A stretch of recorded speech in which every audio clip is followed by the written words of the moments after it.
नमस्कार विद्यार्थी मित्रांनो. डॉक्टर बाबासाहेब आंबेडकर संशोधन आणि प्रशिक्षण संस्था बार्टी तर्फे आयोजित या एमपीएससी ऑनलाईन कोचिंग प्रोग्राम मध्ये तुमचं मी डॉक्टर शैलेश कोळेकर स्वागत करतो. ओके, याआधी आपण प्राचीन भारत, मध्ययुगीन भारत यांची सविस्तर चर्चा केली. मागच्या काही सेशन्स मध्ये आपण आधुनिक भारताचा इतिहास डिस्कस करत आहोत आणि काल आपण जे सेशन घेतलं होतं त्यामध्ये आपण गांधी युगाची चर्चा केली होती. गांधी युग, ओके, त्याची सुरुवात आपण कालच्या लेक्चरमध्ये डिस्कस केली होती. आज आपण पुढच्या घटनांचा आढावा घेणार आहोत. ओके, गांधीजींच्या कालखंडामधला पुढच्या महत्वाच्या घटनांचा आपण आढावा आजच्या सेशन मध्ये घेणार आहोत. आपण बघितलं गांधी युग म्हणजे नेमकं काय काय आपण समजलं पाहिजे. 1893 पासून ते 1948 पर्यंत हा जो कालखंड आहे, स्पॅन आहे, त्याचा आपण कालच्या सेशन मध्ये थोडक्यात आढावा घेतला. त्याच्यानंतर गांधीजींचं दक्षिण आफ्रिकेमधलं जे योगदान होतं त्याची आपण काल थोडक्यामध्ये चर्चा केली. ठीक आहे, ते लक्षात घ्या. गांधीजींचे हे संघर्ष ते तुम्हाला काय म्हणून आपण त्याला क्रमानुसार मांडणी करण्यासाठी हा मुद्दा महत्वाचा आहे. क्रमानुसार मांडणी. या ठिकाणी गांधीजींनी कोणत्या प्रकारचे संघर्ष केले, कधी केले, त्याचे नेमके हेतू काय होते, त्या संघर्षांचे मुद्दे काय होते, अशा वेगळ्या प्रकारचे प्रश्न विचारले जातील आणि याची आपण काल सविस्तर चर्चा केली होती.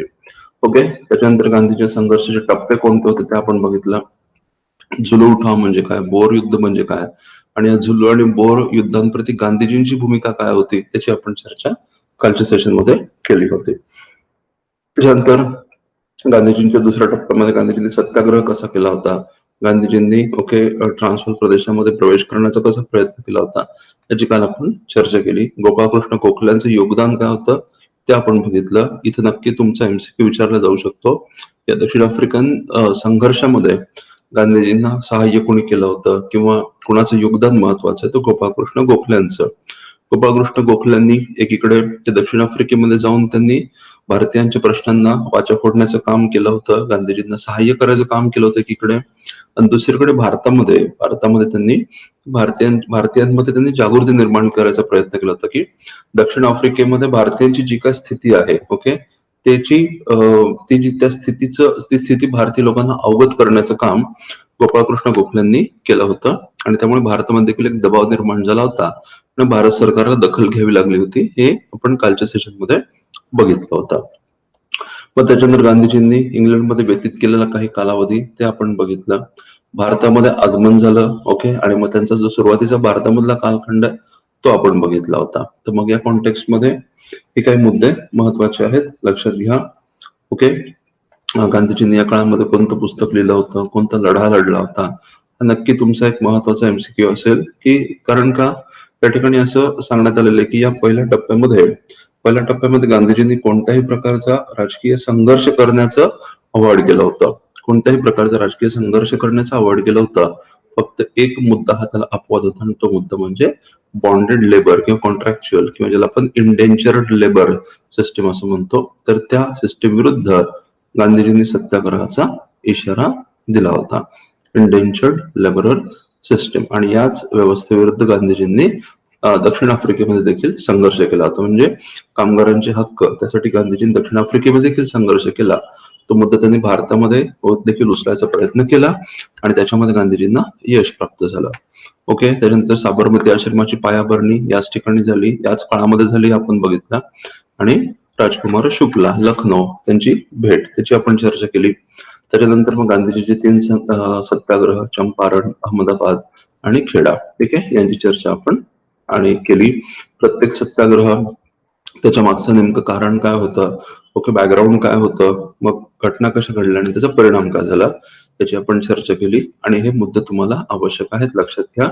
त्या ठिकाणी जेव्हा आपण अहमदाबाद सत्याग्रह डिस्कस करतो त्या ठिकाणी ही आकडेवारी महत्वाची आहे. एमपीएससी आकडेवारीवर प्रश्न विचारते, ठीक आहे. मग या ठिकाणी तुम्हाला कन्फ्युज करायचा प्रयत्न केला जाईल, तर कन्फ्युज न होता ते समजून घ्यायचं की कामगारांनी काल आपण ज्याची चर्चा केली होती ती फक्त एक ब्रीफ रिव्ह्यू देतो, जेणेकरून तुम्हाला आजच्या लेक्चरला एक सगळं जोडता येईल. ओके, तर कामगारांनी किमान 50% बोनस मागितला होता. गिरणी मालकांनी कमाल 20% देण्याची तयारी दाखवली, ठीक आहे. आणि मग गांधीजींनी त्यांच्यामध्ये मध्यस्थी करून 35% ही मागणी योग्य आहे असं सांगितलं आणि ही मागणी मान्य झाली होती आणि मग सगळ्यांसाठी ही विन विन सिच्युएशन होती, हे लक्षात ठेवा. विन विन सिच्युएशन सगळ्यांसाठी आली आणि हा संघर्ष गांधीजींनी यशस्वी करून दाखवला होता. ओके, हे मुद्दे समजावून घ्या.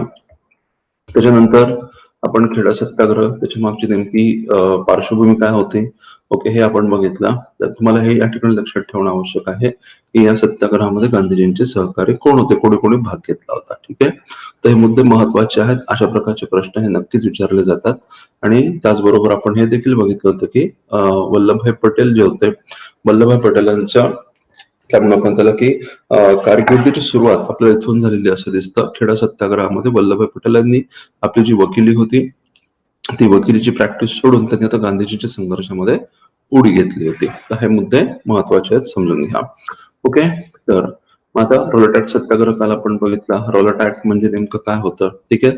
तर झालं असं होतं 1915 मध्ये पहिल्या महायुद्धाच्या पार्श्वभूमीवर, लक्षात ठेवा, म्हणजे मी तुम्हाला एकदम थोडक्यात एकदम ब्रीफ मध्ये बॅकग्राऊंड सांगतो, मग आता आपल्याला पुढे जायचं आहे. ओके, तर समजून घ्या की झालं असं होतं 1915 मध्ये, हा मुद्दा समजून घ्या, आवश्यक आहे.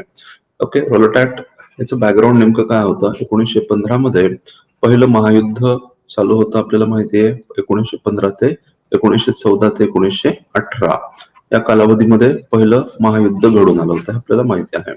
मग या पहिल्या महायुद्धाच्या पार्श्वभूमीवर ओके भारतीय लोक विरोध करायला लागले होते, कारण काही भारतीयांना असं वाटतं की आपल्याला संधी आहे ब्रिटिश शासन उलथवून लावायची, आणि म्हणून मग भारतीय लोकांनी विरोध करायला सुरुवात केली, दबाव टाकायला सुरुवात केली. दबाव तंत्राचा अवलंब केला, त्याला आपण होम रूल चळवळ असं म्हणतो, आणि सशस्त्र विरोधाचा प्रयत्न केला त्याला आपण गदर चळवळ असं म्हणतो. आणि या दोन्ही घडामोडी ब्रिटिशांना ओके धोकादायक होत्या, ब्रिटिश साम्राज्यासाठी धोकादायक होत्या, आणि म्हणून अशा कारवाया रोखण्यासाठी म्हणून 1915 मध्ये ओके इंग्रजी शासनाने एक पाऊल उचललं होतं. ते पाऊल म्हणजे defence of India ordnance. Okay, defence of India ordnance. आणि मग या कायद्याच्या प्रभावी, या कायद्याच्या परिणामी ब्रिटिशांना, ज्याला आपण प्रिव्हेंटिव्ह डिटेन्शन असं म्हणतो, ठीक आहे, तर ती गोष्ट करण्याची सवलत ब्रिटिश अधिकाऱ्यांना देण्यात आली होती की संशयावरून एखादा व्यक्ती सरकार विरोधी कृती करेल या निव्वळ संशयावरून त्याला अटक करण्याचा अधिकार, आणि मग त्याच्यावर गुप्तपणे खटला चालवला जाईल, आणि मग या खटल्यामध्ये त्याला बचावाची आणि अपिलाची संधी असणार नाही. अशा प्रकारचा हा कायदा ओके 1915 मध्ये ब्रिटिश शासनाने आणला होता. पण या कायद्याची मुदत काय होती, लक्षात ठेवा. या कायद्याची व्हॅलिडिटी, या कायद्याची मुदत काय असणार होती, तर युद्ध संपल्यानंतर 6 महिन्यांपर्यंत.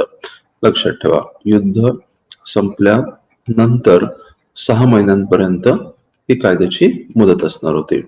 6 महिन्यांपर्यंत. आता आपल्याला माहिती आहे की 1918 मध्ये युद्ध समाप्तीच्या दिशेने चाललेलं आहे. आता ब्रिटिश अधिकाऱ्यांना वाटलं की हा अत्यंत उपयुक्त असा कायदा आहे आपल्याला होणारा विरोध रोखण्यासाठी, दडपण्यासाठी, परंतु नियमानुसार हा कायदा, या कायद्याची व्हॅलिडिटी युद्धानंतर 6 महिन्यात संपणार होती.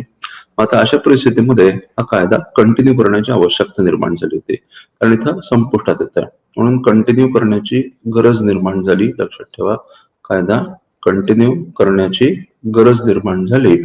आणि मग त्यासाठी मग ब्रिटिशांनी कारण पुढे केलं की क्रांतिकारी कारवाया, हिंसक कारवाया मोठ्या प्रमाणामध्ये वाढ, म्हणून या हिंसक कारवाया दडपण्यासाठी आम्हाला कठोर उपाययोजना करण्याची आवश्यकता आहे, असं कारण ब्रिटिशांनी पुढे केलं. त्याला आपण म्हणतो सेडिशन कमिटी, म्हणजेच रॉलेट समिती. सेडिशन कमिटी ब्रिटिशांनी स्थापन केली, याला आपण रॉलेट कमिटी असं देखील म्हणतो. आणि मग त्या कमिटीच्या अहवालावर आधारित ब्रिटिशांनी 2 बिल पास केले. ओके, आणि ते 2 बिल जे होते, तेच 2 बिल कलेक्टिव्हली रॉलेट ऍक्ट किंवा अनार्किकल रिव्होल्युशनरी क्राइम्स ऍक्ट म्हणून ओळखले गेले होते. ठीक आहे, लक्षात घ्या, रॉलेट ऍक्ट किंवा अनार्किकल रिव्होल्युशनरी क्राइम ऍक्ट म्हणून ओळखले गेले. आता याच्यामध्ये काय होतं की शासन विरोधी एखादं कागदपत्र बाळगणं हा गुन्हा मानला गेला, आणि मग असा गुन्हा केलेल्या व्यक्तीवर कठोर कारवाई करण्याची तरतूद या कायद्यामध्ये होती. पण आता शासन विरोधी कागदपत्र हे कोण ठरवणार, तर ते शासकीय अधिकारी ठरवणार. म्हणजे होणार काय याच्यामुळं की सरकारी अधिकाऱ्यांना ओके अतिरिक्त अधिकार दिले गेले. आणि लक्षात घ्या की हा कायदा ओके सांगताना काय सांगितलं, हिंसक कारवाई रोखण्यासाठी आहे, पण प्रॅक्टिकली जर आपण बघितलं तर राष्ट्रवादी कारवाई दडपण्यासाठीचा हा कायदा होता. आणि म्हणूनच लक्षात ठेवा, म्हणूनच गांधीजींनी किंवा इतर जे मुख्य प्रवाहामधले नेते होते त्यांनी या कायद्याला विरोध केला होता. मुद्दा आपण समजून घेतला पाहिजे. जर हिंसाचार रोखणं हा जर या कायद्याचा हेतू असला असता उलट झालं असतं. ठीक आहे. जे मुख्य प्रवाहामधले नेते त्यांनी काय म्हणू आपण त्याला याला एवढा विरोध केला नसता.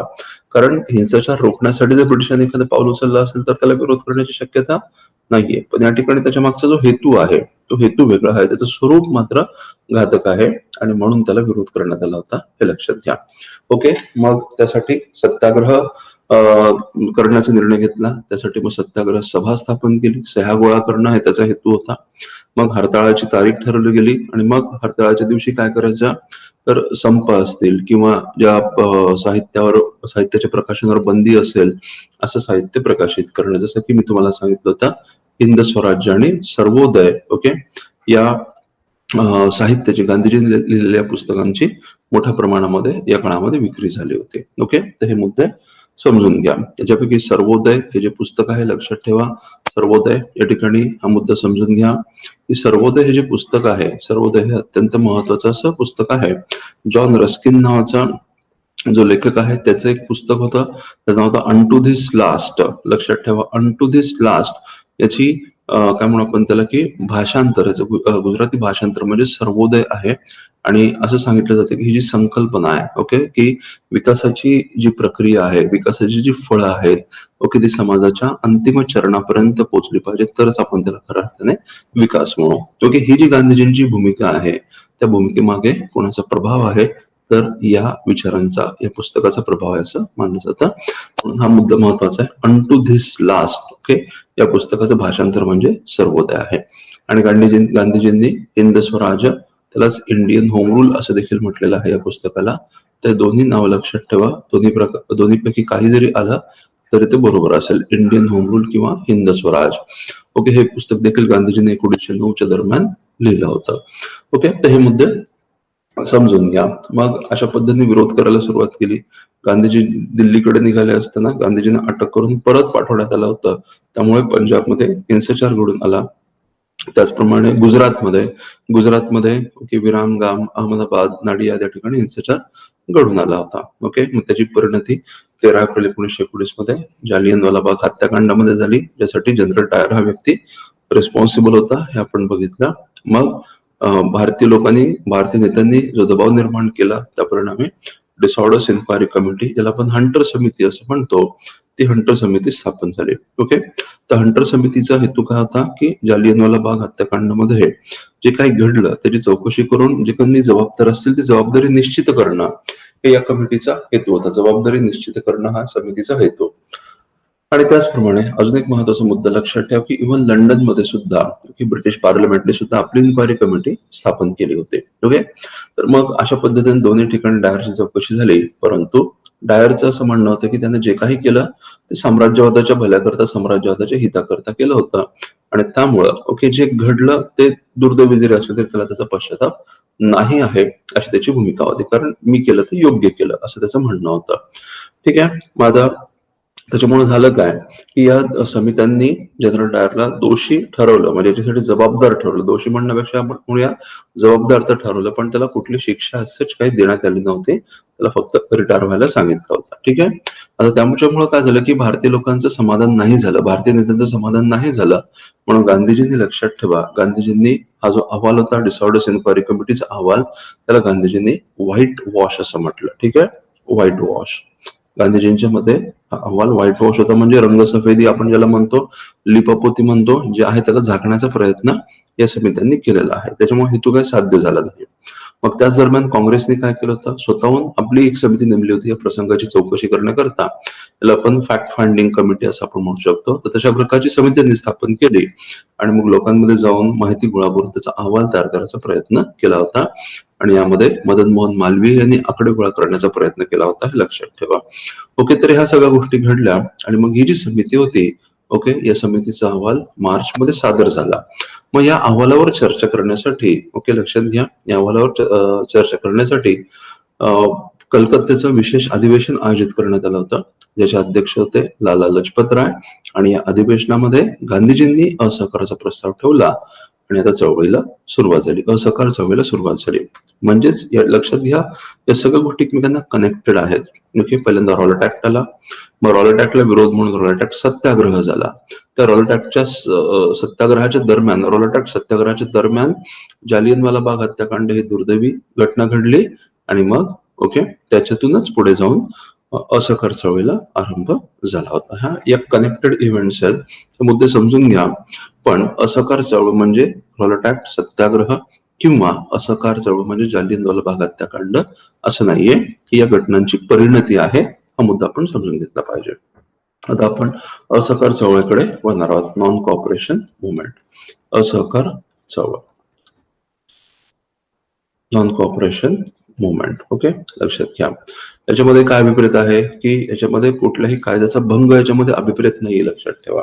असहकार चळवळीमध्ये काय असतं की कुठल्याही कायद्याचा कुठल्याच प्रकारे भंग नाही करायचा, म्हणजे शांततामय मार्गाने नाही आणि आता हिंसात्मक मार्गाने तर नाहीच नाही, पण इव्हन शांततामय मार्गाने सुद्धा कायद्याचा भंग नाही करायचा, पण या ठिकाणी सिम्पली ब्रिटिशांशी असहकार करायचा, हे त्याच्यामध्ये अभिप्रेत आहे. ठीक आहे, म्हणजे कायद्याचा भंग न करता ब्रिटिश शासनाशी असहकार्य असं चळवळीचं स्वरूप आहे. हा मुद्दा समजून घ्या. आता मी तुम्हाला थोडक्यात सांगतो की या चळवळीचं बॅकग्राऊंड काय होतं. ओके, पहिलं बॅकग्राऊंड आपण याची चर्चा करूया, कारण हा मुद्दा महत्वाचा आहे. असहकार चळवळीचं नेमकं बॅकग्राऊंड काय होतं, तर त्याच्या बॅकग्राऊंड मध्ये काही महत्वाचे मुद्दे सांगितले जातात, जसं की पहिलं महायुद्ध आणि पहिल्या महायुद्धामुळे निर्माण झालेले परिणाम. ओके, काय परिणाम असेल पहिल्या महायुद्धामुळे निर्माण झालेले समजून घ्या. ओके, आता साहजिकच काय असणार की पहिलं महायुद्ध, त्याच्यामुळे जी संसाधनं आहेत, इव्हन भारतामधले जे रिसोर्सेस, भारतामधली जी संसाधनं आहेत, ती देखील युद्धासाठी वापरली जाऊ लागली होती. त्यामुळे अर्थव्यवस्थेवर ताण निर्माण झाला होता आणि त्या ताणाच्या परिणामी लक्षात ठेवा टंचाई आणि महागाई सारख्या समस्या निर्माण झाल्या होत्या. ओके, तुम्ही इझिली हे कनेक्शन जोडू शकाल जर तुम्ही याचा संबंध तुम्ही खेडा सत्याग्रह म्हणजे हा जो मुद्दा आहे त्याचा संदर्भ तुम्ही जर खेडा सत्याग्रह आणि अहमदाबाद सत्याग्रहाशी जोडला तर लगेचच तुमच्या लक्षात येईल. कामगारांचं काय म्हणणं होतं, आमचं बोनस कंटिन्यू करा कारण महागाई वाढलेली आहे. शेतकऱ्यांचं म्हणणं काय होतं की आमचा शेतसारा माफ करा कारण महागाई वाढलेली आहे. ठीक आहे, तर मग पहिल्या महायुद्धाच्या पार्श्वभूमीवर अर्थव्यवस्थेचा जो ताण आला होता त्यामुळे टंचाई आणि महागाई सारख्या समस्या तीव्र व्हायला लागल्या होत्या. ओके, आणि त्यामुळे आणि पण ब्रिटिश सरकार कुठलीच माघार घ्यायची तयारी ठेवत नाहीये. आणि दुसरी गोष्ट आता अशी आहे की लक्षात घ्या की जेव्हा युद्ध चालू आहे तेव्हा ब्रिटिशांना भारतीयांच्या मदतीची आवश्यकता आहे, डेफिनेटली आवश्यकता. म्हणून ब्रिटिश लोक थोडंसं मवाळ धोरण घेत आहेत, जसं की मॉन्टेगूची घोषणा आपण बघितलं होतं. मॉन्टेगूची घोषणा जी आहे त्याच्यामध्ये काय सांगितलं, आम्ही तुम्हाला स्वराज्य देण्याचा प्रयत्न करणार आहोत, तो आमचा हेतू आहे, असं ब्रिटिश लोक घोषित करत आहेत. परंतु जसं युद्ध समाप्तीच्या दिशेने चाललं आणि आपला विजय होतो हे लक्षात आलं की मग ब्रिटिशांनी हळूहळू आपल्या धोरणातून माघार घ्यायला सुरुवात केली आणि पुन्हा एकदा साम्राज्यवादाने आपली नखं बाहेर काढायला सुरुवात केली होती, हे लक्षात घ्या. म्हणजे थोडक्यात आता काय दिसतंय की ब्रिटिश साम्राज्यवादाने भारतीय लोकांच्या मागण्यांना प्रतिसाद देणं किंवा त्यांना अनुकूल अशी भूमिका घेणं काहीसं कमी केलं होतं आणि पुन्हा एकदा प्रतिक्रियावादी, ज्याला आपण रिॲक्शनरीज पॉलिसी आपण म्हणतो, रिॲक्शनरी धोरण, प्रतिक्रियावादी धोरण, ते आता पुन्हा एकदा दिसून यायला लागलं होतं. आणि त्यामुळं भारतीय लोकांच्या मनामध्ये ब्रिटिशांबद्दल, शासनकर्त्यांबद्दल एक प्रकारचा असंतोष निर्माण झाला होता. ठीक आहे, तर हा महत्वाचा मुद्दा लक्षात ठेवा. आपल्याला काय दिसतं, असहकार चळवळीला सामान्य लोकांचा मोठ्या प्रमाणामध्ये प्रतिसाद लाभला होता, पाठिंबा लाभला होता. आता हा मुद्दा समजून घ्या की असहकार चळवळीचा हेतू काय आहे. ओके, तर हे मुद्दे आपण समजून घेतले पाहिजेत. असहकार चळवळीचा हेतू काय आहे, खिलाफत प्रश्नी न्याय मिळवून देणं. ओके, आता खिलाफत प्रश्नी न्याय मिळवणं हा भारतीयांचा प्रश्न नाही असू शकत, बरोबर आहे की नाही. तो चळवळीचा हेतू जरूर आहे, परंतु खिलाफत प्रश्नी न्याय मिळावा यासाठी भारतामधली तळागाळामधली जनता सहभागी होईल हे ऍक्सेप्ट करणं थोडंसं अवघड आहे. त्याचप्रमाणे असहकार चळवळीचा अजून एक काय हेतू होता, पंजाब प्रश्नी न्याय मिळवणं. आता पंजाबचा जो प्रश्न म्हणजे जालियनवाला बाग हत्याकांडाचा प्रश्न, आता ही भारतामध्ये निर्माण झालेली समस्या जरी असली तरी एका अर्थी बघितलं त्याच्यामुळे सगळ्यांच्याच काय म्हणू आपण त्याला की सगळ्यांचीच मनं दुखावली जरी गेली असले तर त्यामुळे सगळ्यांची हित दुखावली गेली अशातला भाग नव्हता. तो एक प्रादेशिक मुद्दा होता आणि त्याच्यामुळं जालियनवाला बाग हत्याकांडामुळे लोकांचं मन क्षुब्ध झालं हे बरोबर जरी असलं तरी लोक त्यासाठी सगळी काय म्हणू आपण त्याला की आंदोलनामध्ये उतरतील अशी शक्यता नाहीये. ओके, आणि तिसरा मुद्दा होता स्वराज्य प्राप्त करणं. ओके, स्वराज्य प्राप्त करणं आणि स्वराज्याचा अर्थ काय, पार्लमेंटरी स्वराज्य म्हणजे काय, थोडक्यात निवडणुकीचे अधिकार आणि काय म्हणू आपण त्याला की भारतीय लोकांना जास्तीत जास्त प्रतिनिधित्व अशा प्रकारचं हे स्वराज्य होतं. मग त्याचा देखील डायरेक्टली सामान्य लोकांना खूप मोठा फायदा झाला होता, अशातला काही भाग नाहीये. मग अशा परिस्थितीमध्ये देखील सामान्य लोकांनी आंदोलनाला एवढा भरभरून प्रतिसाद का दिला, याचं कारण असं आहे, लक्षात घ्या. या काळामध्ये साम्राज्यवादाविरुद्ध एक भावना निर्माण झाली होती. ओके, आणि त्याची महत्वाची कारण काय होती, जसं की तुम्हाला आता सांगितलं की पहिल्या महायुद्धाचे कॉन्सिक्वेन्सेस, पहिल्या महायुद्धाचे दुष्परिणाम. त्याच्यामुळे साम्राज्यवादाविरुद्ध लोकांच्या मनामध्ये एक प्रकारचा रोष उत्पन्न झालेला आहे आणि तो रोष व्यक्त करण्यासाठी त्यांना एक उत्तम माध्यम भेटलं होतं. ते माध्यम म्हणजे असहकार चळवळीचं व्यासपीठ, हे लक्षात घ्या. सो पहिल्या महायुद्धाचे परिणाम. ओके, म्हणजे हा मुद्दा या ठिकाणी समजून घेतला पाहिजे, सामान्य लोकांचा सहभाग. त्याच्यानंतर ओके, लक्षात घ्या की पुढचा प्रश्न आहे रॉलेट ऍक्ट आणि पंजाब प्रश्न. हे एक कारण आहे, याची आपण चर्चा केली. रॉलेट ऍक्ट हा अन्यायी कायदा होता आणि पंजाब प्रश्न देखील आपण बघितला. पंजाब प्रश्न म्हणजे जालियनवाला बाग प्रश्न झालेला अन्याय. एकतर लोकांची हत्या घडवून आणली गेली, आणि त्याच्यानंतर मग ब्रिटिशांनी पुन्हा जे जबाबदार व्यक्ती होते त्यांना शासन देखील केलं नाही, उलट ते झाकण्याचा प्रयत्न केला, लिपापोती केली, व्हाईट वॉश केला. ओके, मग आता डबल अन्याय झाला. म्हणून हा अन्याय जोपर्यंत दूर होत नाही तोपर्यंत आम्ही असहकार करणार. ठीक आहे, अशा प्रकारची भूमिका 1919चा कायदा आणि त्यातून निर्माण झालेला असंतोष, याची चर्चा देखील आपण आत्ताच केली. त्या ठिकाणी काय होतं समजून घ्या. जेव्हा मॉन्टेग्यूची घोषणा आली ऑगस्ट 1917 मध्ये, तेव्हा बाबा काय म्हणाला की आम्ही तुम्हाला स्वराज्य देणार आहोत, सेल्फ गव्हर्निंग इन्स्टिट्यूशन्स देणार आहोत, भारतीयांचा वाढता सहभाग हेच आमच्या शासनाचा हेतू आहे, अशी वचनं दिली गेली, अशी वक्तव्य केली गेली.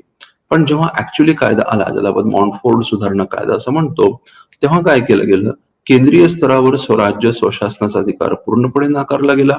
ठीक आहे, स्वराज्य सेल्फ गव्हर्नमेंटचा अधिकार केंद्रीय स्तरावर पूर्णपणे नाकारला गेला. प्रांतिक स्तरावर मर्यादित प्रमाणामध्ये दिला गेला, त्याला आपण प्रांतिक दुहेरी व्यवस्था असं म्हणतो. राखीव आणि सोपीव खाती अशा प्रकारची व्यवस्था केली गेली होती. सोपीव खाती भारतीयांच्या हाती सोपवली आणि या खात्यांसाठी भारतीय मंत्री जे होते, ओके, ते आपल्या कायदेमंडळाला, प्रांतिक कायदेमंडळाला जबाबदार असतील, अशा प्रकारची तरतूद केली गेली. पण त्याचबरोबर ओके, तर सोपीव खाती जी होती ती कमी महत्वाची खाती भारतीयांच्या ताब्यामध्ये दिली गेली होती आणि इव्हन या सोपीव मंत्र्यांच्या कारभारामध्ये दखल देण्याचा अधिकार देखील गव्हर्नरला होता. म्हणजे दिल्यासारखं केलं, ओके, आणि जे दिलं ते काढून घेण्याचा प्रयत्न देखील तेवढाच प्रभावीपणे करण्यात आला होता 1919च्या कायद्यानं. आणि त्याच्यामुळे भारतीय लोकांच्या मनामध्ये मोठी नाराजी निर्माण झाली होती. ठीक आहे, आणि ही नाराजी लोकनेटिकांच्या एका वाक्यामध्ये, एका लेखामध्ये व्यक्त होते. आपल्याला माहिती आहे ते लोकनेटिका काय म्हणतात, ओके, उजाडले पण सूर्य कुठे आहे. उजाडले म्हणजे काय, स्वराज्याची पहाट आलेली आहे, ओके, पहाट झालेली आहे, काहीतरी हक्क भेटायची स्थिती आलेली आहे, उजाडले, ओके, पण सूर्य कंसामध्ये स्वराज्य कुठे आहे.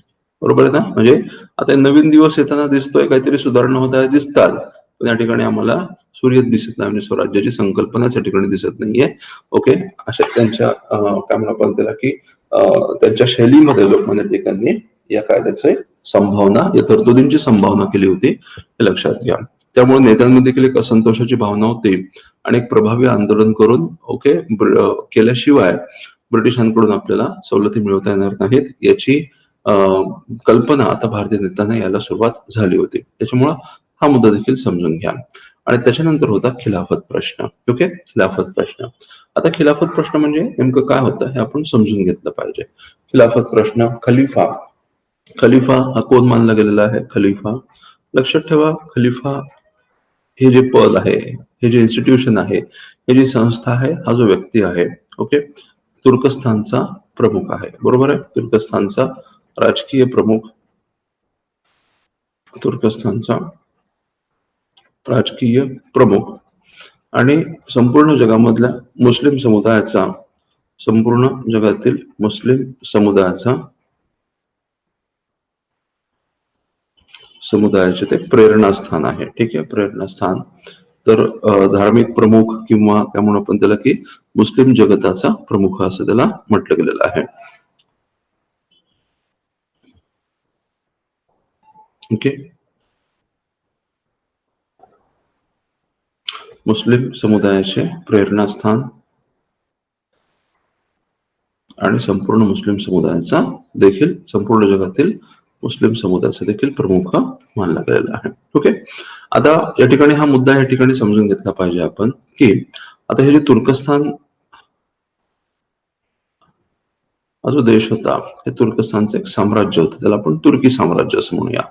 तुर्की साम्राज्य. आता लक्षात ठेवा की तुर्की साम्राज्यामध्ये काय होतं, तर तुर्की साम्राज्यामध्ये ओके तुर्कस्तानचा समावेश होता. तुर्की साम्राज्य, तर तुर्की साम्राज्यामध्ये तुर्कस्तानचा समावेश होताच. तुर्की साम्राज्य, तुर्की साम्राज्यामध्ये तुर्कस्तान आहे आणि आसपासचा प्रदेश आहे. ओके, आसपासच्या प्रदेशामध्ये काय काय असेल, उदाहरणार्थ इराक होता, लगतचा प्रदेश, आसपासचा प्रदेश. मग लक्षात घ्या याच्यामध्ये काय काय होतं की इराक होतं, सिरिया, लेबनॉन, पॅलेस्टाईन हे जे आसपासचे प्रदेश आहेत आणि इव्हन 19व्या शतकामध्ये इजिप्त देखील या साम्राज्याचा घटक होता. लक्षात ठेवा, एक म्हणजे तुर्कस्तान आणि तुर्कस्तानच्या बाहेरचा जो भाग होता तो एक प्रचंड मोठा असं तुर्की साम्राज्य पसरलेलं होतं. आणि त्याचप्रमाणे युरोपमधला एक प्रदेश होता बाल्कन प्रदेश नावाचा. युरोपमधील बाल्कन प्रदेश, यावर देखील तुर्कस्तानचं नियंत्रण होतं. म्हणून लक्षात ठेवा की बाल्कन प्रदेशामध्ये सिच्युएशन काय आहे, बाल्कन प्रदेशामधले रहिवासी आहेत युरोपियन लोक, परत त्यांच्यावर राजकीय नियंत्रण कोणाचं आहे, तुर्कस्तानचं. ओके, हे तुर्की साम्राज्याचा घटक आहे आणि असं तुर्की साम्राज्य त्याचा प्रमुख खलिफा आहे आणि असा खलिफा जो की भारतीयांसोबतच जगभरामधल्या मुस्लिमांचं प्रेरणास्थान आहे. अशी सिच्युएशन लक्षात घ्या. बाल्कन प्रदेश युरोपचा हिस्सा, बाल्कन प्रदेश युरोपियनांचा वास्तव्य. ओके, परत त्याच्यावर नियंत्रण तुर्की साम्राज्य ज्याचा प्रमुख खलिफा, ज्याचा प्रमुख आहे खलिफा आणि खलिफा जो की ओके मुस्लिम समुदायाचं जगभरामधल्या इन्क्लुडिंग भारतीय मुस्लिमांचं तो एक प्रेरणास्थान आहे, प्रमुख मानला गेलेला आहे. ओके, अशा प्रकारची कंडिशन होती. आता या स्थितीमध्ये होतंय काय की पहिल्या महायुद्धामध्ये ब्रिटन आणि तुर्की हे शत्रू राष्ट्र होते. पहिल्या महायुद्धामध्ये ब्रिटन आणि तुर्की हे शत्रू राष्ट्र होते. तुर्कस्तानने जर्मनीची बाजू घेतली होती, त्याच्यामुळे साहजिकच आता तुर्कस्तानचा राजकीय प्रमुख या नात्याने खलिफा जो होता ब्रिटिशांचा विरोधक बनला या केसमध्ये. आणि मग त्याच्यामुळे ब्रिटिशांनी तुर्कस्तानाविरुद्ध भूमिका घेतली आणि आपल्याला माहिती की पहिल्या महायुद्धामुळे जर्मनीचा पाडाव झाला होता, म्हणजे तुर्कस्तानची बाजू कमकुवत झाली होती. जर्मनी तुर्कस्तानांचा पाडाव झाला आणि मग साहजिकच आता विजेता राष्ट्र काय करणार आहे, पराभूत राष्ट्रांवर अटी लादणार, लोक आणि पराभूत राष्ट्रांचं खच्चीकरण करण्याचा प्रयत्न करणार. ओके, मग तशाच प्रकारे ब्रिटिशांनी देखील प्रयत्न केले होते आणि त्यांनी तुर्कस्तानवर अशा प्रकारे तह लादण्याचा प्रयत्न केला. ठीक आहे, त्याला ट्रिटी ऑफ सेव्हरॉयचा तह असं म्हटलं जातं आणि या तहाच्या माध्यमातून तुर्की साम्राज्य, लक्षात घ्या की तुर्की साम्राज्य विघटित करण्याचा प्रयत्न ब्रिटिशांनी केला होता. म्हणजे तुर्कस्तानची ताकद कमी करायची, जेणेकरून भविष्यामध्ये आपल्याला आव्हानं निर्माण होऊ नये याकरता तुर्कस्तानच्या खलिफाची सत्ता तुर्कस्तान पुरती मर्यादित ठेवून ओके साम्राज्यामधले इतर जे प्रदेश होते ते ब्रिटन आणि फ्रान्सने आपल्या नियंत्रणाखाली घेण्याचा प्रयत्न केला होता. त्यासाठी मॅन्डेट सिस्टीम नावाची व्यवस्था देखील सुरू करण्याचा प्रयत्न लक्षात घ्या की संघ राष्ट्राच्या माध्यमातून करण्यात आला होता. तर या सगळ्या गोष्टी आता आपण लक्षात घ्या की जर तुर्की साम्राज्याचं विघटन झालं असतं तर मग खलिफाचं खच्चीकरण झालं असतं, मग ते खलिफाचं स्थान उणावलं असतं, दुणावलं असतं. मग या केसमध्ये खलिफाच्या स्थानाला धक्का लागला, त्यामुळे मग जगभरामधल्या मुस्लिमांच्या भावना दुखावल्या जाऊ लागल्या आणि त्याच्यामध्ये भारतीय मुस्लिमांचा समावेश होता. हा मुद्दा समजून घ्या. आता एकदम स्ट्रेंज, विचित्र अशा प्रकारचे आणि इंटरेस्टिंग अशा प्रकारचे सिच्युएशन आहे. आता युद्ध काळामध्ये होत आहे काय माहिती का, युद्ध काळामध्ये ब्रिटिशांना युद्धामध्ये जिंकायचं आहे, साहजिकच आहे, ब्रिटिशांना युद्ध जिंकायचं आहे आणि ब्रिटिशांनी तुर्कस्तानाविरुद्ध भूमिका घेतलेली आहे. ओके, आता इंटरेस्टिंग पॉइंट बघा काय, ब्रिटिशांनी तुर्कस्तानाविरुद्ध युद्ध पुकारलं आणि युद्ध ब्रिटिशांना जिंकायचं आणि ते युद्ध जिंकण्यासाठी ब्रिटिशांना भारतीयांच्या मदतीची आवश्यकता आहे. भारतीयांची मदत, आय फॉर इंडियन्स, भारतीयांची मदत हवी आहे. भारतीयांमध्ये हिंदू समुदाय सुद्धा असेल आणि मुस्लिम समुदाय सुद्धा असेल, हिंदू मुस्लिम इतर समुदाय. म्हणजे थोडक्यात आपण काय म्हणू शकतो, युद्ध जिंकण्यासाठी ब्रिटिशांना मुस्लिमांच्या मदतीची आवश्यकता आहे. पण हे युद्ध लढत असताना ब्रिटिश कोणाला हरवण्याचा प्रयत्न करतात, तुर्कस्तानच्या खलिफाला, तुर्कस्तानला, जो की भारतीय मुस्लिमांचं प्रेरणास्थान आहे. ठीक आहे, तुर्कस्तानचा खलिफा. अशा प्रकारची एक स्ट्रेंज सिच्युएशन निर्माण झाली होती आणि म्हणून ओके पहिल्या टप्प्यामध्ये ब्रिटिशांनी काय केलं की भारतीय मुस्लिमांना एक आश्वासन देण्याचा प्रयत्न केला की युद्धाचा निकाल काही जरी लागला तरी आम्ही खलिफाच्या स्थानात धक्का लागणार नाही याची काळजी घेऊ. असं करून त्यांनी मुस्लिमांचा पाठिंबा मिळवण्याचा प्रयत्न केला पण जेव्हा ऍक्च्युली युद्ध संपुष्टात आलं आणि मग जेव्हा वाटाघाटींना सुरुवात झाली तेव्हा ते ब्रिटिशांनी आपलं हे वचन बाजूला ठेवून तुर्कस्तानच्या खलिफाचं स्थान खच्ची करण्याचा प्रयत्न केला. आणि म्हणून या गोष्टीला विरोध म्हणून लक्षात घ्या की जगभरामधल्या मुस्लिमांनी इन्क्लुडिंग भारतीय मुस्लिम त्यांनी मग आता एक इनिशिएटिव्ह घेतलं, त्याला आपण खिलाफत चळवळ असं म्हणतो, खलिफाचं स्थान वाचवण्याची. आणि बघ त्याच खिलाफत चळवळीचं भारतामध्ये पडसाद उमटले होते, ज्याला आपण भारतामधली खिलाफत चळवळ असं म्हणतोय, लक्षात ठेवा. म्हणजे या ठिकाणी आपल्याला खिलाफत चळवळीचा बॅकग्राऊंड आपण समजून घेतलं पाहिजे. तर मग 1919 मध्ये लक्षात ठेवा हा प्रश्न म्हणजे आता होतंय काय की म्हणजे आता आपल्याला असं दिसतंय की ब्रिटिश लोक आपल्या वचनापासून माघार घेत आहेत आणि तुर्कस्तान अत्यंत कठोर असा तह लादण्याच्या प्रयत्नामध्ये होते. त्यामुळं भारतामधले जे मुस्लिम नेते होते त्यांनी देखील आता ब्रिटिशांविरोधी साम्राज्यवादाविरोधी पवित्रा घ्यायला सुरुवात केली होती. आणि त्याच प्रयत्नांचा भाग म्हणून लक्षात घ्या, त्याच प्रयत्नांचा भाग म्हणून नोव्हेंबर 1919 मध्ये ओके समजून घ्या, नोव्हेंबर 1919 मध्ये अखिल भारतीय खिलाफत परिषद आयोजित झाली होती. ओके हा मुद्दा महत्वाचा आहे. 23 नोव्हेंबर 1919 अखिल भारतीय खिलाफत परिषद स्थापन झाली होती. आणि अखिल भारतीय खिलाफत परिषदेमध्ये विशेष आमंत्रित कोण होते? अखिल भारतीय खिलाफत परिषद. ओके आपण बॅकग्राऊंड डिस्कस करतोय आणि महत्वाचे मुद्दे आहेत. ओके या परिषदेमध्ये विशेष आमंत्रित होते गांधीजी, आणि गांधीजींनी लक्षात घ्या की या परिषदेचं अध्यक्षस्थान देखील भूषवलं होतं 23 नोव्हेंबर 1919. मग या अखिल भारतीय खिलाफत परिषदेमध्ये लक्षात घ्या की मग काय म्हणू आपण त्याला की त्यांनी आता या प्रश्नी ब्रिटिशांशी संघर्ष करण्याचा निर्णय घेतला. आणि कालांतराने जेव्हा ब्रिटिश आपल्या वचनापासून माघार घेत आहेत लक्षात आलं ओके त्या परिणामी मग मार्च 1920 मध्ये खिलाफत दिवस पाळला गेला. 19 मार्च 1920 खिलाफत दिवसाचं आयोजन केलं गेलं, खिलाफत दिन पाळला गेला. त्याच दरम्यान ब्रिटिशांनी ब्रिटिश पंतप्रधान लॉर्ड जॉर्जची भेट घेण्याचा प्रयत्न केला, परंतु ओके त्यांच्या काय म्हणू आपण त्याला मागण्यांना काही यश आलं नाही. आणि परिणामी जून 1920 मध्ये लक्षात ठेवा, जून 1920 मध्ये अखिल भारतीय खिलाफत समिती, याच्यातून अखिल भारतीय खिलाफत कमिटीची रचना झाली होती, परिषदेतून कमिटीची रचना झाली. आपण AIKC असं म्हणूया. AIKCच्या व्यासपीठावरून खिलाफत चळवळीला सुरुवात झाली होती. ओके खिलाफत चळवळीला प्रारंभ. ओके खिलाफत चळवळीस प्रारंभ झाला होता. मग या चळवळीचा कार्यक्रम काय होता, हेतू काय होता, तर शासकीय कार्यक्रम आणि पदव्यांवर बहिष्कार, गव्हर्नमेंट प्रोग्राम जे असतील आणि त्याचप्रमाणे पदवीदानासारखे समारंभ असतील, शासनाने दिलेल्या पदव्या असतील त्यांच्यावर बहिष्कार टाकायचा, हा पहिला टप्पा. ओके आणि मग याच्यातून फारसं काही शासनाने प्रतिसाद जर नाही दिला, ओके फारसं काही हाती लागलं नाही, तर मग काय करायचं, तर मग नागरी सेवा, ओके याला आपण सिव्हिल सर्व्हिसेस म्हणू, ओके नागरी सेवा आणि पोलीस सेवा यांवर बहिष्कार टाकायचा. नागरी सेवा, पोलीस सेवा यांवर बहिष्कार टाकायचा. आणि त्याच्यातूनही जर म्हणजे बघा चढत्या क्रमाने आपल्याला चढती भाजणी आपण ज्याला म्हणू तशा प्रकारचा कार्यक्रम आहे, हळूहळू दबाव वाढवत न्यायचा. आणि याच्यातूनही जर शासनावर दबाव निर्माण नाही झाला, शासना प्रतिसाद नाही दिला, तर मग सारा देण्यास नकार देणं किंवा कर देण्यास नकार देणे. ठीक आहे, अशा पद्धतीने हे आंदोलन होणार होतं. आणि जून 1920 मध्ये आंदोलनाची सुरुवात झाली होती, लक्षात ठेवा. आणि या आंदोलनामध्ये गांधीजींचा कार्यक्रम स्वीकारला गेला आणि गांधीजींचं नेतृत्व या ठिकाणी मान्य करण्यात आलं होतं, लक्षात घ्या. ओके तर हाच मुद्दा मी या ठिकाणी सांगितला की जून 1920 मध्ये ओके खिलाफत चळवळीला प्रारंभ झाला. ठीक आहे, मग आपण खिलाफत चळवळ म्हणजे काय ते आपण बघितलं. ओके खिलाफत चळवळ म्हणजे ऑल इंडिया खिलाफत समितीच्या प्लॅटफॉर्मवरून चालवली गेलेली ही चळवळ होते. आता त्याच दरम्यान लक्षात घ्या की आता गांधीजींना ही चळवळ जी होती ती खिलाफत समितीच्या प्लॅटफॉर्मवर होते आणि खिलाफत प्रश्नापुरती त्याची व्याप्ती होती हे समजून घ्या. कार्यक्रम भले ओके गांधीजींच्या कार्यक्रमाशी सुसंगत जरी असला तरी व्याप्ती मात्र खिलाफत प्रश्नापुरती होती, हा मुद्दा समजून घेतला पाहिजे.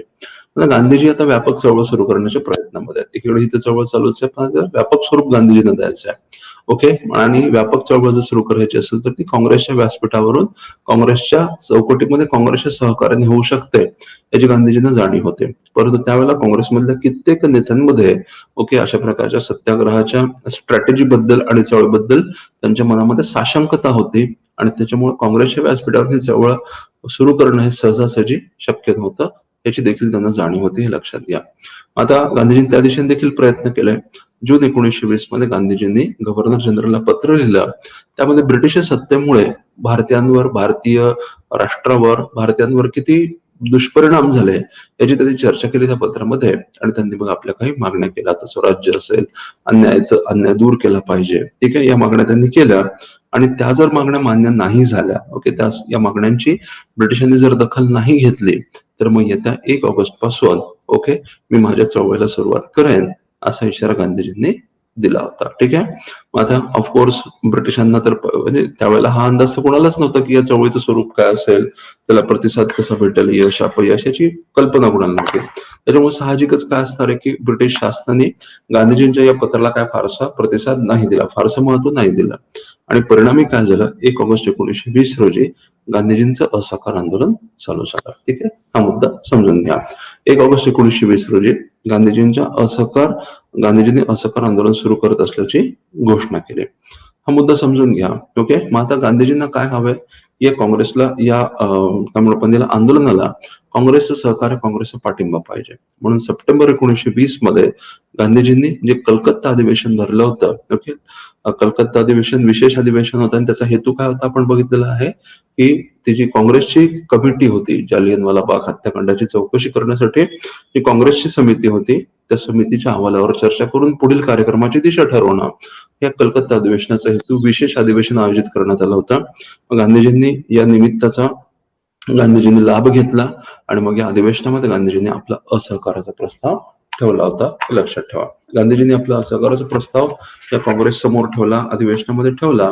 ठीक आहे, परंतु त्यावेळेला काही नेत्यांचा या प्रस्तावाला विरोध होता. ओके, उदाहरणार्थ चित्तरंजन दास यांनी या प्रस्तावाला विरोध केला होता. त्याचं कारण काय की या असहकाराच्या कार्यक्रमामध्ये ओके वेगवेगळ्या ब्रिटिश घटकांवर, ब्रिटिश शासनाच्या वेगळ्या प्रतीकांवर, घटकांवर बहिष्काराचा एक तरतूद आहे, जसं की निवडणुकांवर बहिष्कार टाकणं. ओके, निवडणुकांवर बहिष्कार टाकणं, त्याच्यानंतर शिक्षण संस्थांवर, शासकीय शिक्षण संस्थांवर बहिष्कार टाकणं, अशा प्रकारचे उपाय या ठिकाणी करायचे होते शासनावर दबाव निर्माण करण्यासाठी. पण आता लक्षात ठेवा की चित्तरंजन दास हे जे नेते होते, तर चित्तरंजन दास यांना निवडणुकीवरचा जो बहिष्काराचा कार्यक्रम होता, ओके, ती गोष्ट त्यांना मान्य नव्हती. याचं कारण काय आहे, 1919च्या कायद्या अंतर्गत आपल्याला माहिती की राखीव सोपीव, प्रांतिक स्तरावर राखीव सोपीव या प्रकारची तरतूद करण्यात आली होती. आणि मग सोपीव खात्याचे जे मंत्री होते, ओके, त्यांची निवड करण्यासाठी आता प्रांतिक निवडणुका होणार होत्या आणि नोव्हेंबर 1920 मध्ये या निवडणुका नियोजित होत्या, लक्षात ठेवा. तर मग चित्तरंजन दासांसारखे जे नेते होते, त्यांना या निवडणुकांमध्ये सहभाग घेऊन सोपीव खात्यांची जबाबदारी स्वीकारून त्या ठिकाणी पॉझिटिव्ह कॉन्ट्रीब्युशन देण्याची त्यांची अपेक्षा होती, त्यांची इच्छा होते. म्हणजे आता जे काही अधिकार मिळालेले आहेत त्याचा आपण लाभ घेऊन अजून जास्त अधिकार मिळवण्यासाठी प्रयत्न केले पाहिजेत, ओके, अशी भूमिका होती. परंतु तर गांधीजींचा असहकाराचा कार्यक्रम जर स्वीकारला असता तर निवडणुकांवर बहिष्कार टाकावा लागला असता. ठीक आहे, तर त्यामुळे चित्तरंजन दास, त्याचप्रमाणे मग बिपिनचंद्र पाल, अॅनी बेझंट, सुरेंद्रनाथ बॅनर्जी यांसारख्या नेत्यांनी गांधीजींच्या असहकार प्रस्तावाला विरोध केला. ठीक आहे, मग नंतर हा असहकार प्रस्ताव त्याच्यावर चर्चा करून मतदानात टाकला गेला. ओके, मग या नेत्यांचा जरी विरोध असला तरी इतर नेत्यांचा मात्र पाठिंबा होता. विशेषतः गुजरात काँग्रेसमधले नेते, बिहार काँग्रेसमधले नेते, तर या घटकांनी गांधीजींना पाठिंबा दिला. ओके, आणि त्यामुळे गांधीजींचा हा असहकार प्रस्ताव मान्य झाला. ठीक आहे, लक्षात ठेवा, हा प्रस्ताव मान्य झाला आणि अशा पद्धतीनं आता काँग्रेसच्या व्यासपीठावरून असहकार चळवळीला मान्यता मिळाली. आणि कालांतराने डिसेंबर 1920 मध्ये ओके कलकत्ता अधिवेशनामध्ये हे जे प्रस्ताव मान्य केला होता त्याला रॅटिफिकेशन झालं, म्हणजे अंतिम मान्यता मिळाली, त्याला दुजोरा देण्यात आला होता. नागपूर अधिवेशनाचे अध्यक्ष होते विजय राघव चरियार. आणि आता महत्वाचा मुद्दा लक्षात ठेवा, हा पॉइंट अत्यंत महत्वाचा आहे की ज्याला डिसेंबर 1920 मध्ये नागपूरचं अधिवेशन भरलं. ओके, डिसेंबर 1920 मध्ये नागपूरचं अधिवेशन भरलं, ज्याचे अध्यक्ष होते विजय राघव चरियार. या अधिवेशनामध्ये असहकाराचा प्रस्ताव कोणी ठेवला होता? ठीक आहे, या अधिवेशनामध्ये असहकाराचा प्रस्ताव ठेवला होता चित्तरंजन दास यांनी. ओके, लक्षात ठेवा. ठीक आहे, कारण का, जसं आपण बघितलं होतं की निवडणूक ऑलरेडी पार पडल्या होत्या, त्याच्यामुळे विरोधाची काही आवश्यकता नव्हती. ठीक आहे, तर लक्षात ठेवा की म्हणून चित्तरंजन दास यांच्या पुढाकाराने हा ठराव मांडला गेला आणि तो संमत देखील झाला होता. तर अशा पद्धतीनं काँग्रेसच्या व्यासपीठावरून ओके आता एका मोठ्या जन आंदोलनाची पायाभरणी झाली होती, ज्याचं नेतृत्व गांधीजींकडे होतं. ते मुद्दे महत्वाचे आहेत, समजून घ्या. ओके, आता या असहकार चळवळीचा कार्यक्रम काय होता त्याची आपण चर्चा करूया. आधी आपण घटनाक्रम बघूया की नेमका घटना कशा कशा घडल्या होत्या. ओके, तर डिसेंबर 1920 मध्ये आंदोलनाला सुरुवात झाली आणि मग आंदोलनाचा कार्यक्रम काय होता की वेगवेगळ्या घटकांवर बहिष्कार टाकायचा. शासकीय कार्यक्रम असतील किंवा कोणी शासकीय पाहुणे असेल त्यांच्या भेटीवर बहिष्कार टाकणं. ओके, तर त्या भेटींना त्या कार्यक्रमांना हजेरी न लावणं अशा प्रकारचा कार्यक्रम होता. मग जानेवारी 1921 मध्ये, लक्षात ठेवा, जानेवारी 1921 मध्ये ड्यूक ऑफ कॅनॉटची भारत भेट आयोजित करण्यात आली होती आणि त्या भारत भेटीवर भारतीय लोकांनी, भारतीय नेत्यांनी बहिष्कार टाकला होता आणि या बहिष्काराला मोठ्या प्रमाणामध्ये प्रतिसाद देखील भेटला होता, हे लक्षात ठेवा. ओके, या बहिष्काराला प्रतिसाद भेटला. त्याच्यानंतर मग मार्च 1920 मध्ये, ओके, लक्षात घ्या की मार्च 1920 मध्ये ऑल इंडिया काँग्रेस कमिटीची विजयवाडा या ठिकाणी बैठक झाली आणि या विजयवाडा बैठकीमध्ये ओके टिळक स्वराज फंड निर्माण करण्याचा निर्णय घेतला गेला आणि याचं टार्गेट ठरवण्यात आलं होतं की 1 करोड रुपये निधी गोळा करायचा आणि त्या माध्यमातून ओके चळवळ त्यामुळे आपण त्याला की मोठ्या प्रमाणामध्ये विस्तारित करायची. तर हे टार्गेट ओके हे ध्येय या ठिकाणी ठेवण्यात आलं होतं. टिळक स्वराज फंड, त्याचप्रमाणे चरख्यांचं वाटप करायचं. ओके, 20 लाख चरख्यांचं वाटप करायचं आणि म्हणजे थोडक्यात जेवढ्या लोकांनी चरखा घेतला तेवढा मग चळवळीचा विस्तार झाला असं आपल्याला म्हणता येतं. तेवढे लोक या चळवळीला जोडले गेले असं म्हणता येतं. ज्यांनी ज्यांनी निधी दिला ते लोक आता चळवळीप्रती सहानुभूती बाळगून आहेत असं आपल्याला लक्षात येतं.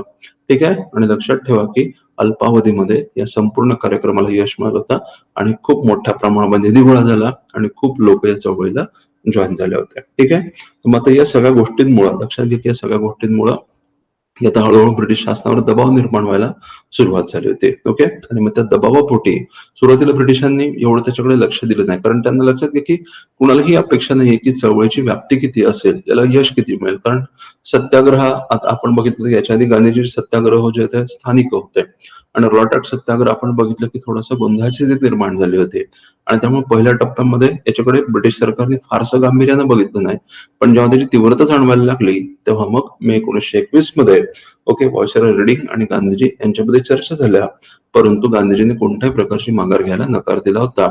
यावेळेला व्हायसरॉयने गांधीजी आणि अलीबंधू खिलाफत चळवळीचे नेते होते. अलीबंधू आणि असहकारचे नेते होते गांधीजी असहकार चळवळीचे नेते गांधीजी, आणि त्यांच्यामध्ये एक काय म्हणू आपण त्याला की घट्ट सख्य मैत्री संबंध होते आणि त्यामुळे दोन्ही चळवळी हातात हात घालून चालल्या होत्या. ठीक आहे, मग ही जी युती आहे हा मुद्दा या ठिकाणी समजून घेतला पाहिजे. असहकार चळवळीची जी काही वैशिष्ट्य सांगितली जातात, लक्षात घ्या, असहकार चळवळीची जी काही वैशिष्ट्य सांगितली जातात त्यापैकी महत्वाचं वैशिष्ट्य म्हणजे हिंदू मुस्लिम ऐक्य. असं सांगितलं गेलं की हिंदू मुस्लिम ऐक्य हे असहकार चळवळीचं अत्यंत महत्वाचं असं वैशिष्ट्य आहे. संपूर्ण भारतातून हिंदू मुस्लिम ऐक्याचा विजय असो अशा प्रकारच्या घोषणा देण्यात येत होत्या आणि हीच गोष्ट ब्रिटिशांसाठी कुठेतरी धोकादायक होती, हे लक्षात घ्या. ओके, आणि म्हणून ब्रिटिशांनी हे ऐक्य मोडण्याचा प्रयत्न केला. त्यासाठी गांधी आणि अलीबंधू यांच्यामध्ये कुठेतरी एक दरी निर्माण करण्याचा प्रयत्न रेडिंगने केला होता, परंतु गांधीजींनी असं होऊ दिलं नव्हतं. कारण का की अलीबंधू प्रक्षोभक भाषण करत होते. ओके, त्यामुळं रेडिंगनी असं सांगायचा प्रयत्न केला की तुम्ही अलीबंधूंचा पाठिंबा दिला नाही पाहिजे, परंतु गांधीजींचं म्हणणं असं होतं की अलीबंधूंनी असं म्हटलं असेल तर अलीबंधूंचं म्हणणं हे माझं म्हणणं आहे असं समजलं पाहिजे. ठीक आहे, असं करून गांधीजींनी अलीबंधूच्या पाठीशी गांधीजी उभे राहिले होते, हे लक्षात घ्या. आणि त्याच्यामुळं व्हायसरॉयचा हा प्रयत्न, ब्रिटिश शासनाचा प्रयत्न फसला. त्यानंतर मग जुलै 1921 मध्ये बॉम्बे काँग्रेसने एक नवीन कार्यक्रम संमत केला, तो म्हणजे विदेशी वस्त्र आणि मद्यावर बहिष्कार टाकायचा. हे लक्षात ठेवा, विदेशी वस्त्र आणि मद्यावर बहिष्कार. हा मुद्दा लक्षात घ्या की पहिल्या टप्प्यामध्ये नव्हता, पण नंतर मग मात्र याला स्वीकारलं गेलं होतं. तर हे मुद्दे समजून घेतले पाहिजेत. त्याच्यानंतर जुलै 1921 मध्ये ओके जुलै 1921 मध्येच खिलाफत समितीची बैठक झाली आणि या बैठकीमध्ये सैन्याने मुस्लिमांना असं आव्हान दिलं की त्यांनी ब्रिटिश सैन्यावर बहिष्कार टाकावा, म्हणजे सैन्यामध्ये कोणी जॉईन होऊ नये. ओके, अशा प्रकारचं आवाहन केलं गेलं होतं. म्हणजे हे थोडक्यात काय म्हणू आपण त्याला उघड चिथावणी होती. ओके, पण ब्रिटिश सरकार काही करू शकलं नव्हतं कारण चळवळीचा जोर मोठ्या प्रमाणामध्ये होता, लक्षात ठेवा. आणि या केसमध्ये देखील गांधीजींनी खिलाफत कमिटीची अली बंधूंच्या बाजूने गांधीजी उभे राहिले होते, हे लक्षात ठेवा. आता चळवळीची व्याप्ती वाढत चाललेली आहे आपल्याला स्पष्टपणे या ठिकाणी दिसतं. त्याच चळवळीच्या ओघामध्ये काय झालं होतं, तर नोव्हेंबर 1921 मध्ये प्रिन्स ऑफ वेल्सने भारताला भेट दिली होती. हा मुद्दा महत्वाचा आहे. प्रिन्स ऑफ वेल्सची भारत भेट, मुंबईमध्ये आला होता हा बाबा, ठीक आहे. प्रिन्स ऑफ वेल्सची भारत भेट, आणि मग या भारत भेटीवर पूर्णपणे बहिष्कार टाकला होता. जेव्हा हा व्यक्ती भारतामध्ये आला होता तेव्हा त्याचं स्वागत, लक्षात ठेवा, रिकाम्या रस्त्यांनी आणि बंद घरांनी, बंद दुकानांनी केलं होतं. ओके, तर म्हणजे याला मोठा प्रतिसाद भेटला होता. लोकांनी पूर्णपणे बहिष्कार टाकला आणि त्याच्यावर रिकाम्या रस्त्यांनी आणि बंद घरांनी दुकान त्याचं स्वागत केलं, असं आपण म्हणू शकतो. आणि ओके, लक्षात घ्या की मग ज्या दिवशी आला त्याच वेळेला मग त्याच्या सन्मानार्थ संध्याकाळी मेजवानी ठेवण्यात आली होती, ठीक आहे. आणि त्याच दिवशी संध्याकाळी गांधीजींची देखील एक मोठी सभा मुंबईमध्येच आयोजित करण्यात आली होती. आता प्रिन्स ऑफ वेल्सची जी काही मीटिंग होती, जी काही त्याला पण पार्टी होती, जी काही मीटिंग होती, त्या मीटिंगला काही अधिकारी सामील होते, त्याच्यामध्ये अँग्लो इंडियन घटक सामील होतील आणि काही जे निष्ठावादी लोक आहेत, ब्रिटिश शासनाप्रती निष्ठा असणारे लोक, ते त्याच्यामध्ये सहभागी होतील.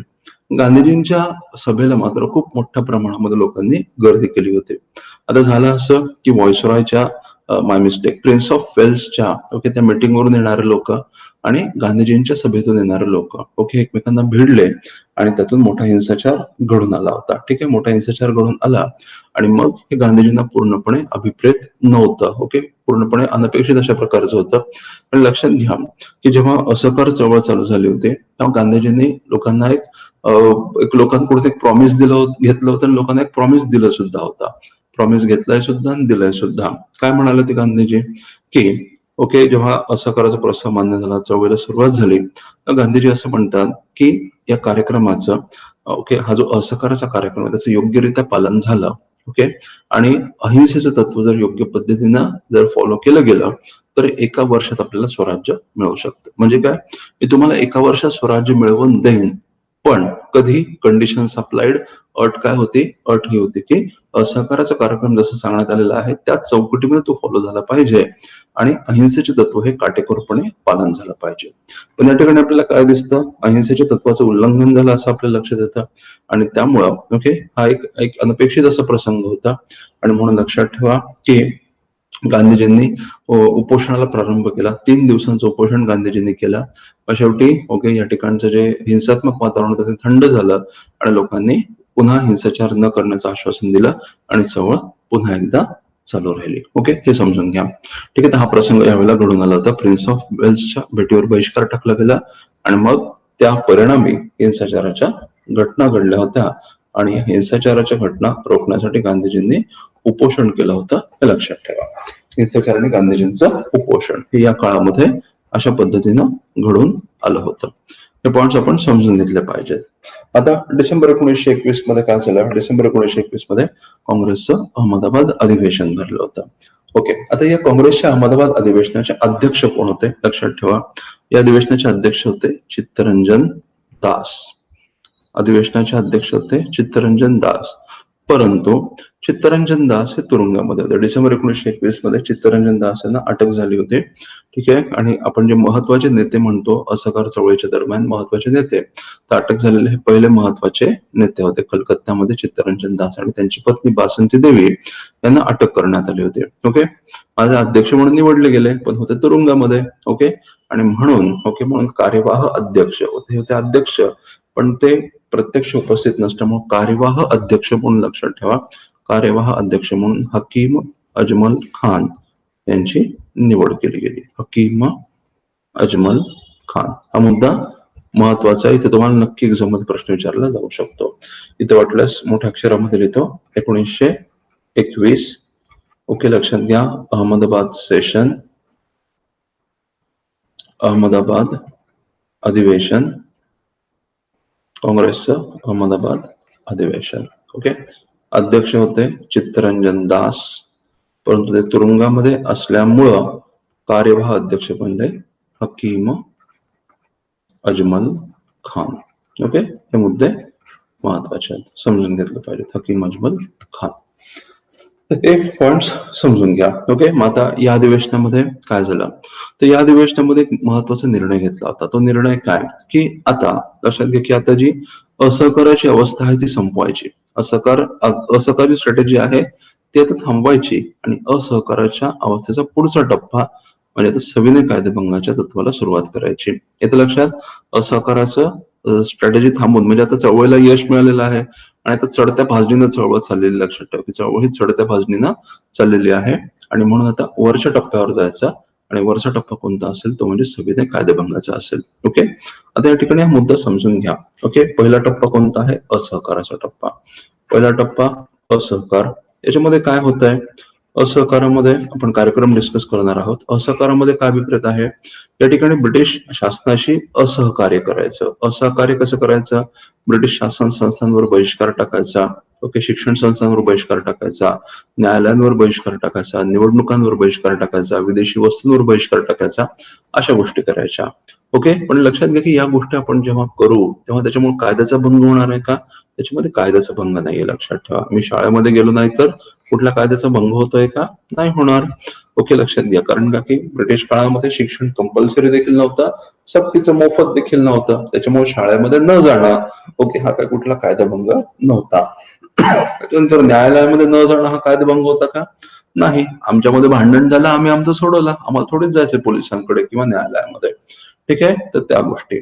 तर न्यायालयामध्ये न जाणं म्हणजे परस्परांमध्ये भांडायचं जरूर, ओके, त्याच्यात काही डाऊट नाहीये. ओके, संघर्ष झाले, वाद झाले तर त्याला काही प्रॉब्लेम नाही, पण न्यायालयामध्ये जायचं नाही, पोलिसांची मदत घ्यायची नाही, अशा प्रकारच्या गोष्टी करायच्या होत्या. ओके, विदेशी वस्त्र वापरायची नाही, स्वदेशी वस्त्रांचा पुरस्कार करायचा. आता हा थोडीच कायदाभंग आहे, म्हणून लक्षात ठेवा असहकारामध्ये काय अभिप्रेत आहे? कायद्याचा भंग न करता ब्रिटिश व्यवस्थेशी, नुसतं सत्तेशी नाही, ओव्हरऑल जी सिस्टीम ब्रिटिशांनी क्रिएट केलेली आहे त्या ब्रिटिश सिस्टीमशी असहकार करायचा हे त्याच्यामध्ये अभिप्रेत आहे.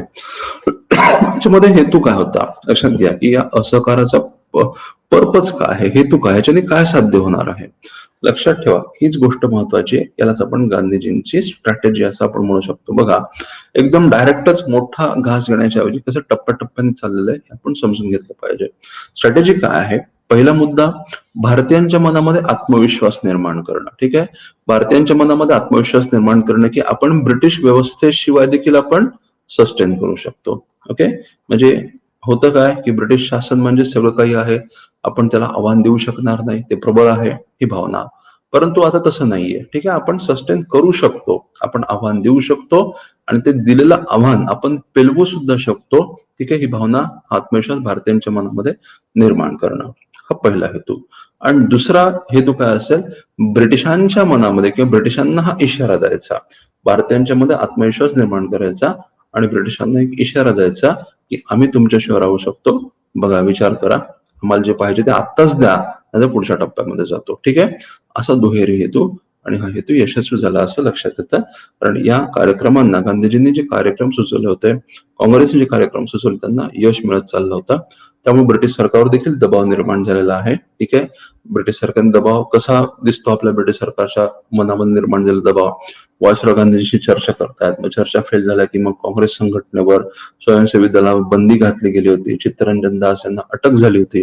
म्हणजे वेगवेगळे एकीकडून कुठेतरी समझोत्याचे प्रयत्न होत आहेत, दुसरीकडे दडपशाहीचा अवलंब होत आहे. म्हणजे ब्रिटिश सरकार दबावाखाली आलं हे दिसत होतं आपल्याला. गांधीजींना मात्र अटक करण्याचं धारिष्ट ब्रिटिश सरकार दाखवू शकलं नाही चळवळीच्या काळामध्ये, कारण का गांधीजींना अटक जर केली तर मग भडका उडेल अशी त्यांना जाणीव होते. म्हणून चळवळीच्या कालखंडामध्ये गांधीजींना अटक नाही झाली, चळवळ संपल्यानंतर झाली होती, हे समजून घ्या. ओके, तर हा होता असहकार चळवळीचा हेतू. आता याच्यामध्ये यश प्राप्त झालं. ओके, जे उद्दिष्ट होतं ते साध्य होत आहे. ओके, मग आता काय निर्णय घेतला गेला? आता जायचं पुढच्या टप्प्यामध्ये. म्हणून डिसेंबर 1921 मध्ये ओके पुढचा कार्यक्रम स्वीकारण्याचा निर्णय घेतला होता, तो म्हणजे कायदेभंग, पण कसा? सविनय कायदेभंग. ओके, आता लक्षात घ्या, सविनय कायदेभंग. आता या ठिकाणी ओके असहकार्य जे आहे, असहकार्य जे आहे ते लक्षात ठेवतो पॅसिव्ह रेझिस्टन्स, म्हणजे या ठिकाणी विरोध होतोय का? साम्राज्यवादाला विरोध होतोय का?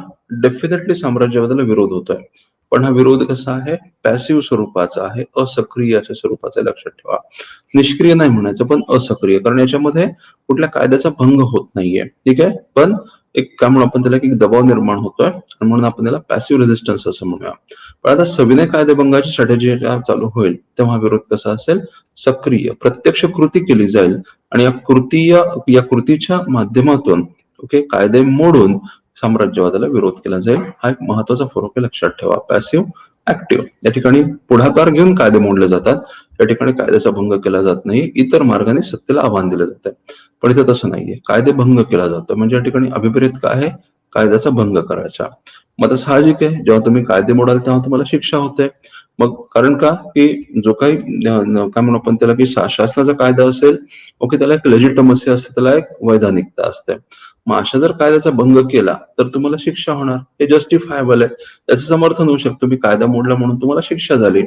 पण लक्षात ठेवा, मग हे जी जस्टिफायबिलिटी जर काढून टाकायची असेल तर काय केलं पाहिजे, असा कायदेभंग मोठ्या प्रमाणामध्ये मास स्केलवर झाला पाहिजे, पहिला मुद्दा. आणि दुसरा मुद्दा हा कम्प्लिटली नॉन व्हायलेंट अशा प्रकारचा असेल. ठीक आहे, तर लक्षात ठेवा, कायदेभंग करत असताना त्याच्या मागे तत्व काय अवलंबलं पाहिजे, पहिला मोठ्या प्रमाणामध्ये झाला पाहिजे आणि दुसरा तो पूर्णपणे अहिंसक अशा स्वरूपाचा असला पाहिजे. ठीक आहे, त्यामुळे काय होणार आहे लक्षात ठेवा, त्यामुळे कायदेभंग होत असताना कायदेभंग केला यापेक्षा का केला, ठीक आहे, याच्यावर फोकस जाईल. इथे लक्षात, कायदेभंग केला आणि त्याच्यामुळे शिक्षा झाली असं न म्हणता कायदेभंग का केला जातोय.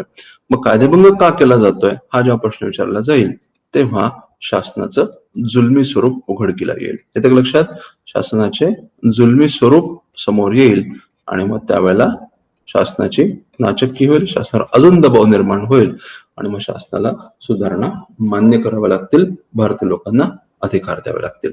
हे त्याच्या मागचं तत्व होतं, ही त्याची स्ट्रॅटेजी होती. ठीक आहे, तर कायदेभंग हा मुद्दा समजून घ्या. तर 1921 मध्ये अहमदाबाद अधिवेशनामध्ये ओके, आता पुढच्या टप्प्यामध्ये जाण्याचा निर्णय घेतला होता, सविनय कायदेभंगाचा निर्णय घेतला.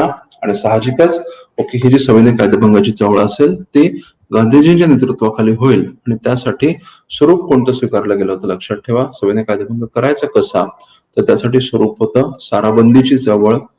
स्वरूप काय असणार होतं, साराबंदीची चळवळ. आणि कुठून चालू होणार होती साराबंदीची चळवळ, ही कुठून चालू होणार होती, तर ती गुजरात मधल्या बारडोली या ठिकाणापासून चालू होणार होते. आणि नेतृत्व कोणाकडे असणार होतं लक्षात ठेवा, या साराबंदीच्या चळवळीचं नेतृत्व साहजिकच गांधीजींकडे असणार होतं. बारडोली पासून ही चळवळ सुरू होईल. साराबंदी, शेतसारा देण्यास नकार द्यायचा, मागण्या करायच्या, त्या मागण्या जोपर्यंत मान्य होत नाहीत तोपर्यंत सारा द्यायचा नाही, अशा प्रकारची मुवमेंट, आणि ती महात्मा गांधीजींच्या नेतृत्वाखाली होणार होते. ठीक आहे, आता साहजिकच आपल्याला दिसतं की निश्चितपणे चळवळ जी आहे पुढच्या टप्प्यामध्ये जातीये असं आपल्याला लक्षात येतं. ओके, तर हे मुद्दे समजून घ्या. ओके, मग आता गांधीजींनी त्यावेळेला गांधीजी आता बारडोली पासून सत्याग्रहाच्या तयारीला लागले. ओके, त्यासाठी प्रिपरेशन चालू झालं. मग त्यावेळेला गांधीजींनी लक्षात घ्या की असा आदेश दिला की भारतामध्ये इतरत्र चालत असणारी चळवळ आता स्थगित केली जावी. गांधीजी तर बारडोली पासून साराबंदीची चळवळ चालू करतील. ओके, पूर्णपणे शिस्तबद्धपणे, ओके, पूर्णपणे नियमांच्या चौकटी, म्हणजे गांधीजींनी आखून दिलेले नियम, त्या नियमांच्या चौकटीमध्ये शिस्तबद्धपणे ही चळवळ यशस्वी करून दाखवली जाईल. आणि मग ही चळवळ यशस्वी झाल्यानंतर ते मॉडेल नंतर देशभरामध्ये अप्लाय केलं जाईल. ठीक आहे, अशा प्रकारची ही योजना होती. म्हणून मग याच्यामध्ये कुठे डिस्ट्रॅक्शन येऊ नये. ओके, कुठेतरी एक अनुचित घटना भारतामध्ये इतरत्र भागामध्ये अनुचित घटना घडली आणि मग त्या अनुचित घटनेचं कारण पुढे करून ब्रिटिशांनी बारडोलीमधली चळवळ दडपली तर मग सगळ्याच ठिकाणच्या चळवळीचं नुकसान झालं असतं. म्हणून गांधीजींनी ओके इतर भागामध्ये लोकांना आदेश दिला की त्यांनी आपली चळवळ आता हळूहळू स्थगित करावी. गांधीजी बारडोली पासून चळवळ चालू करतील आणि ती यशस्वी झाल्यानंतर मग ते मॉडेल इतरत्र इम्प्लिमेंट केलं जाईल, फॉलो केलं जाईल. ओके, आणि त्यामुळे होतंय काय, आता सगळे लोक बारडोलीच्या सत्याग्रहाची वाट बघायला लागले, आतुरतेने वाट बघायला लागले आणि देशामधल्या इतर भागामध्ये चळवळ हळूहळू का होईना मंदावत गेली होती. ओके, ते लक्षात ठेवा. तर या दरम्यान असे काही ठिकाणं होते. ओके, उदाहरणार्थ बंगालमध्ये मिदनापूर नावाचं ठिकाण होतं, लक्षात घ्या. बंगालमध्ये मिदनापूर नावाचं ठिकाण होतं. आंध्र प्रदेशमध्ये चिराला पिराला, पेदानंदी पडू अशा प्रकारची ठिकाणं होती. ओके, हे समजून घ्या. बंगालमध्ये मिदनापूर, त्याच्यानंतर आंध्र भागामध्ये ओके चिराला पिराला आणि पेदानंदी पडू. तर या ठिकाणी काय झालं, लोकांनी ऑलरेडी त्यांच्या स्थानिक स्तरावर चिराला पिराला आणि पेदानंदी पडू, तर या ठिकाणच्या लोकांनी काय केलं, स्थानिक स्तरावर त्यांनी त्यांच्या स्वतःच्या लेवलला त्यांनी सविधी कायदेभंग साराबंदीच्या चळवळी चालू केल्या. कर द्यायला नकार द्यायला सुरुवात केली होती, परंतु गांधीजींच्या आदेशाने या चळवळी देखील स्थगित झाल्या होत्या. हा तुमचा MCQ असेल, लक्षात ठेवा. ओके, मग आता अशा पद्धतीने बारडोली सत्याग्रहाची बॅकग्राऊंड पार्श्वभूमी तयार होत होती. परंतु आपल्याला माहिती आहे की फेब्रुवारी 1922 मध्ये दुर्दैवानं चौरी चौराचा प्रसंग घडला. बरोबर आहे ना? 5 फेब्रुवारी 1922 रोजी चौरी चौराचा दुर्दैवी प्रसंग घडला आणि मग त्यामुळे जो हिंसाचार घडला, जो पूर्णपणे अनपेक्षित आणि नॉन ऍक्सेप्टेबल, अभिप्रेत नसणारा अशा प्रकारचा हा प्रसंग होता आणि त्यामुळं गांधीजींनी चळवळ स्थगित करण्याचा निर्णय घेतला. ओके, कारण लक्षात घे की त्याच्या मागे लॉजिक हेच होतं. आता सगळ्यांनाच हा प्रश्न पडला होता की घटना चौरी चौराची एक स्थानिक लोकल घटना आहे ती. ओके, एकदम स्थानिक लोकल इश्यू. मग या लोकल इश्यूमुळे गांधीजींनी पूर्ण भारताची मधली चळवळ का स्थगित केली, बारडोलीची चळवळ का स्थगित केली? आणि त्याच्यामुळे देशभरामधल्या चळवळीचं नुकसान व्हायला लागलं होतं. त्याच्या मागे नेमकं कारण काय होतं, लॉजिक काय होतं?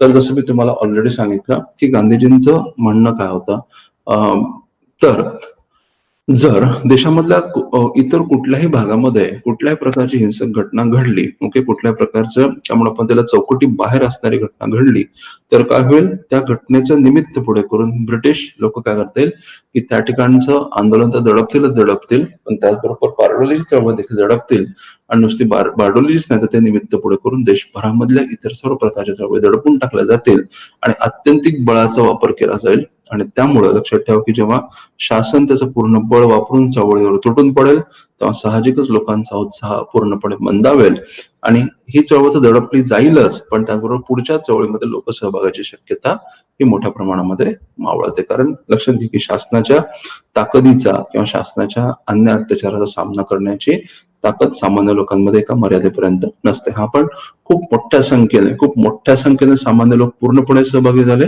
तर मग मात्र कुठेतरी शासनाला नमतं घ्यावं लागेल. पण लक्षात घ्या की शासनाचं जे काय म्हणू आपण त्याला की पूर्णपणे बळाचा जर वापर केला शासनाने तर मग मात्र सामान्य लोकांची ते सुद्धा अहिंसक मार्गाने आंदोलन करणारे सामान्य लोक त्या ठिकाणी काय म्हणू आपण त्याला की त्याला फेस नाही करू शकणार, अशी ही सिच्युएशन होते. आणि म्हणूनच गांधीजींनी या ठिकाणी माघार घ्यायचा निर्णय घेतला. कारण का की चौरी चौराचा प्रसंग, त्यात घडलेला हिंसाचार आणि त्या हिंसाचाराचं निमित्त पुढे करून ओके देशभरामधली इतर ठिकाणची चळवळ दडपली गेली असते आणि जर अत्यंतिक बळाचा वापर करून ही चळवळ दडपली गेली असते तर मग चळवळ पुनरुज्जीवित होण्याची शक्यता फारशी राहिली नसते.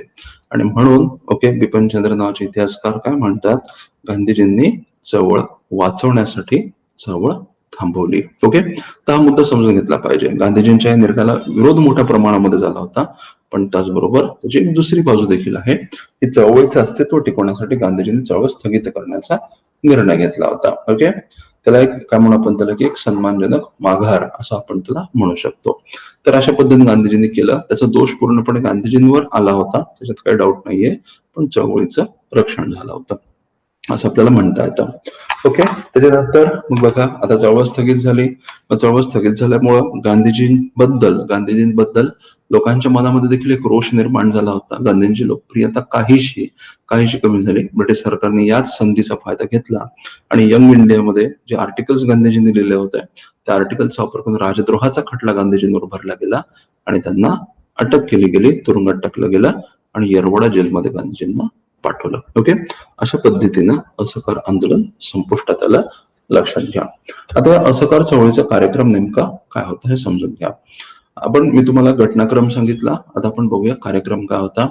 तर कार्यक्रम असा होता, सरकारी कार्यक्रम आणि शासकीय पुरस्कार यांच्यावर बहिष्कार टाकायचा, शासकीय न्यायालयांवर बहिष्कार टाकायचा, शासकीय शाळा आणि महाविद्यालयांवर बहिष्कार टाकायचा, कायदेमंडळ निवडणुकांवर बहिष्कार टाकायचा, कायदेमंडळाच्या बैठकी ओके त्याच्यानंतर निवडणुका या घटकांवर या गोष्टींवर बहिष्कार टाकायचा, विदेशी वस्तूंवर बहिष्कार टाकायचा. आता लक्षात घ्या की हे जे सगळं बहिष्काराचा जो कार्यक्रम आहे हा कुठेतरी एक नकारात्मक कार्यक्रम, या ठिकाणी काहीतरी नाकारलं जात आहे. बरोबर आहे की नाही? हा जो कार्यक्रम आहे तो कसा आहे, नकारात्मक आहे. या ठिकाणी नाकारलं जात आहे. साम्राज्यवादाची जी प्रतीक आहेत त्या प्रतिकांशी सहकार्य करायला नकार दिला जातोय. पण जेव्हा आपण एखादी गोष्ट करायला नकार देऊ ओके त्या ठिकाणी काय होईल, एक पोकळी निर्माण होईल. मग ती पोकळी भरून काढणं आवश्यक आहे, अन्यथा अराजक निर्माण होईल. जसं की आपण शाळेमध्येही जायचं नाही, लक्षात घ्या, शासकीय शाळांमध्ये जायचं नाही आणि पर्याय शिक्षणाची सोय देखील करायची नाही. मग त्यामुळे काय होईल की अशिक्षित असा, ओके, ज्याला आपण काय म्हणू आपण त्याला अजाण असा समाजाची पायाभरणी आपण करू, जे की मान्य नाहीये. शासकीय न्यायालयांवर बहिष्कार टाकला पण त्याचबरोबर आपल्या परस्परांमधले वादही मिटले नाहीत, तर काय होईल मग? त्यामुळे अजून अराजक माजेल. ठीक आहे, कायदेमंडळ निवडणुकांवर बहिष्कार टाकणं, ठीक आहे, हे ओके होतं. पण विदेशी वस्त्रांवर बहिष्कार, मग तुम्हाला पर्याय देखील निर्माण करावे लागतील. ओके, मग पर्याय निर्माण करण्याचा कार्यक्रम देखील याच्यामध्ये अभिप्रेत होतं, लक्षात ठेवा. म्हणून हा जो कार्यक्रम आहे, ओके, जसं मी तुम्हाला सांगितलं की तो एक नकारात्मक दृष्टिकोन असणारा कार्यक्रम आहे. आणि हा कसा कार्यक्रम आहे? हा सकारात्मक दृष्टिकोन असणारा कार्यक्रम आहे. यालाच गांधीजींनी विधायक कार्यक्रम असं म्हटलेलं आहे. विधायक ओके, कन्स्ट्रक्टिव्ह प्रोग्राम. विधायक हा काय आहे? साम्राज्यवादाला नाकारायचा प्रयत्न. मग साम्राज्यवादाला नाकारत असताना जी पोकळी निर्माण होईल ती भरून काढली पाहिजे. कशाने? राष्ट्रवादी संस्थांनी, राष्ट्रवादी प्रतीकांनी ती पोकळी भरून काढली पाहिजे. म्हणून आपण काय केलं पाहिजे? स्वदेशी वस्तूंचा पुरस्कार केला पाहिजे, स्वदेशी वस्त्राचा पुरस्कार केला पाहिजे आणि त्यासाठी चरखा चालवला पाहिजे, सूत घातलं पाहिजे आणि त्यातून तयार झालेल्या वस्त्रांचा ती वस्त्र आपण परिधान केली पाहिजेत. हे त्याच्या मागचं तत्व होतं. शासकीय शिक्षण संस्थांवर बहिष्कार टाकायचा, पण शिक्षण नाही थांबलं पाहिजे, म्हणून राष्ट्रीय शिक्षण संस्था स्थापन करायच्या. ओके, तर हे मुद्दे समजून घ्या. मग या काळामध्ये अनेक महत्वाची विद्यापीठ, शिक्षण संस्था स्थापन झाल्या होत्या. उदाहरणार्थ पुण्यामध्ये टिळक महाराष्ट्र विद्यापीठ स्थापन झालेलं आहे. दिल्लीमध्ये जामिया मिलिया विद्यापीठ स्थापन झालं होतं. हे विद्यापीठ सुरुवातीला अलीगडमध्ये स्थापन झालं होतं, नंतर दिल्लीला स्थलांतरित झालं होतं, लक्षात ठेवा. तर जामिया मिलिया याची स्थापना याच दरम्यान झाली होती आणि एक राष्ट्रवादी स्वरूपाची काय म्हणू आपण त्याला की शिक्षण संस्था राष्ट्रवादी नेत्यांनी एकत्र येऊन स्थापन केली होती. गुजरात विद्यापीठ याच काळामध्ये गांधीजींच्या पुढाकारानं स्थापन झालं होतं, गुजरात विद्यापीठ. अशा अनेक शिक्षण संस्था या काळामध्ये स्थापन झाल्या होत्या आणि त्या माध्यमातून आपल्याला असं लक्षात येतं की राष्ट्रवादी शिक्षण, राष्ट्रवादी विचार पेरण्याचं, रोवण्याचं काम नेत्यांनी प्रभावीपणे केलं होतं. ओके, आणि हा शिक्षणाचा जो कार्यक्रम आहे, लक्षात ठेवा, राष्ट्रीय शिक्षणाचा कार्यक्रम, याच्यामध्ये लाला लजपत राय यांची भूमिका अत्यंत महत्वाची आहे असं सांगितलं जातं. तर जेव्हा लक्षात ठेवा की महत्वाचा मुद्दा मी तुम्हाला सांगतोय, जेव्हा शिक्षण संस्थांवरचा बहिष्कार, ओके, हा कार्यक्रम सुचवला गेला तेव्हा लाला लजपत राय यांनी या कार्यक्रमाला विरोध केला होता. कारण त्यांचं म्हणणं काय होतं की जर आपण शिक्षण संस्थांवरच्या बहिष्काराला विरोध केला तर काय होईल की त्यामुळे विद्यार्थ्यांचं शैक्षणिक नुकसान होईल. ओके, आणि कारण आपली क्षमता आहे का तेवढी शिक्षण पुरवण्याची? तर त्यावेळेला तर उत्तर नकारात्मकच होतं. परंतु मग भारतीय घटकांनी पुढाकार घेऊन राष्ट्रीय स्वरूपाच्या शिक्षण संस्था स्थापन केल्या होत्या. ठीक आहे, आणि मग जेव्हा त्याचे सकारात्मक परिणाम दिसायला लागले तेव्हा याच व्यक्तीने, लाला लजपत राय यांनी, शिक्षण संस्थांवरच्या बहिष्काराच्या कार्यक्रमामध्ये पुढाकार घेतला होता आणि त्यांनी स्वतःच्या पुढाकारानं ओके राष्ट्रीय शिक्षण संस्था स्थापनेमध्ये योगदान देखील दिलं होतं. मुद्दा समजून घ्या. ओके, लाहोर नॅशनल कॉलेज, त्याच्यामध्ये त्यांची भूमिका महत्वाची होते. एवढंच नाही तर लाला लजपत राय यांनी, लक्षात ठेवा, लाला लजपत राय यांनी नागपूरमध्ये okay all India students conference भरवली होती.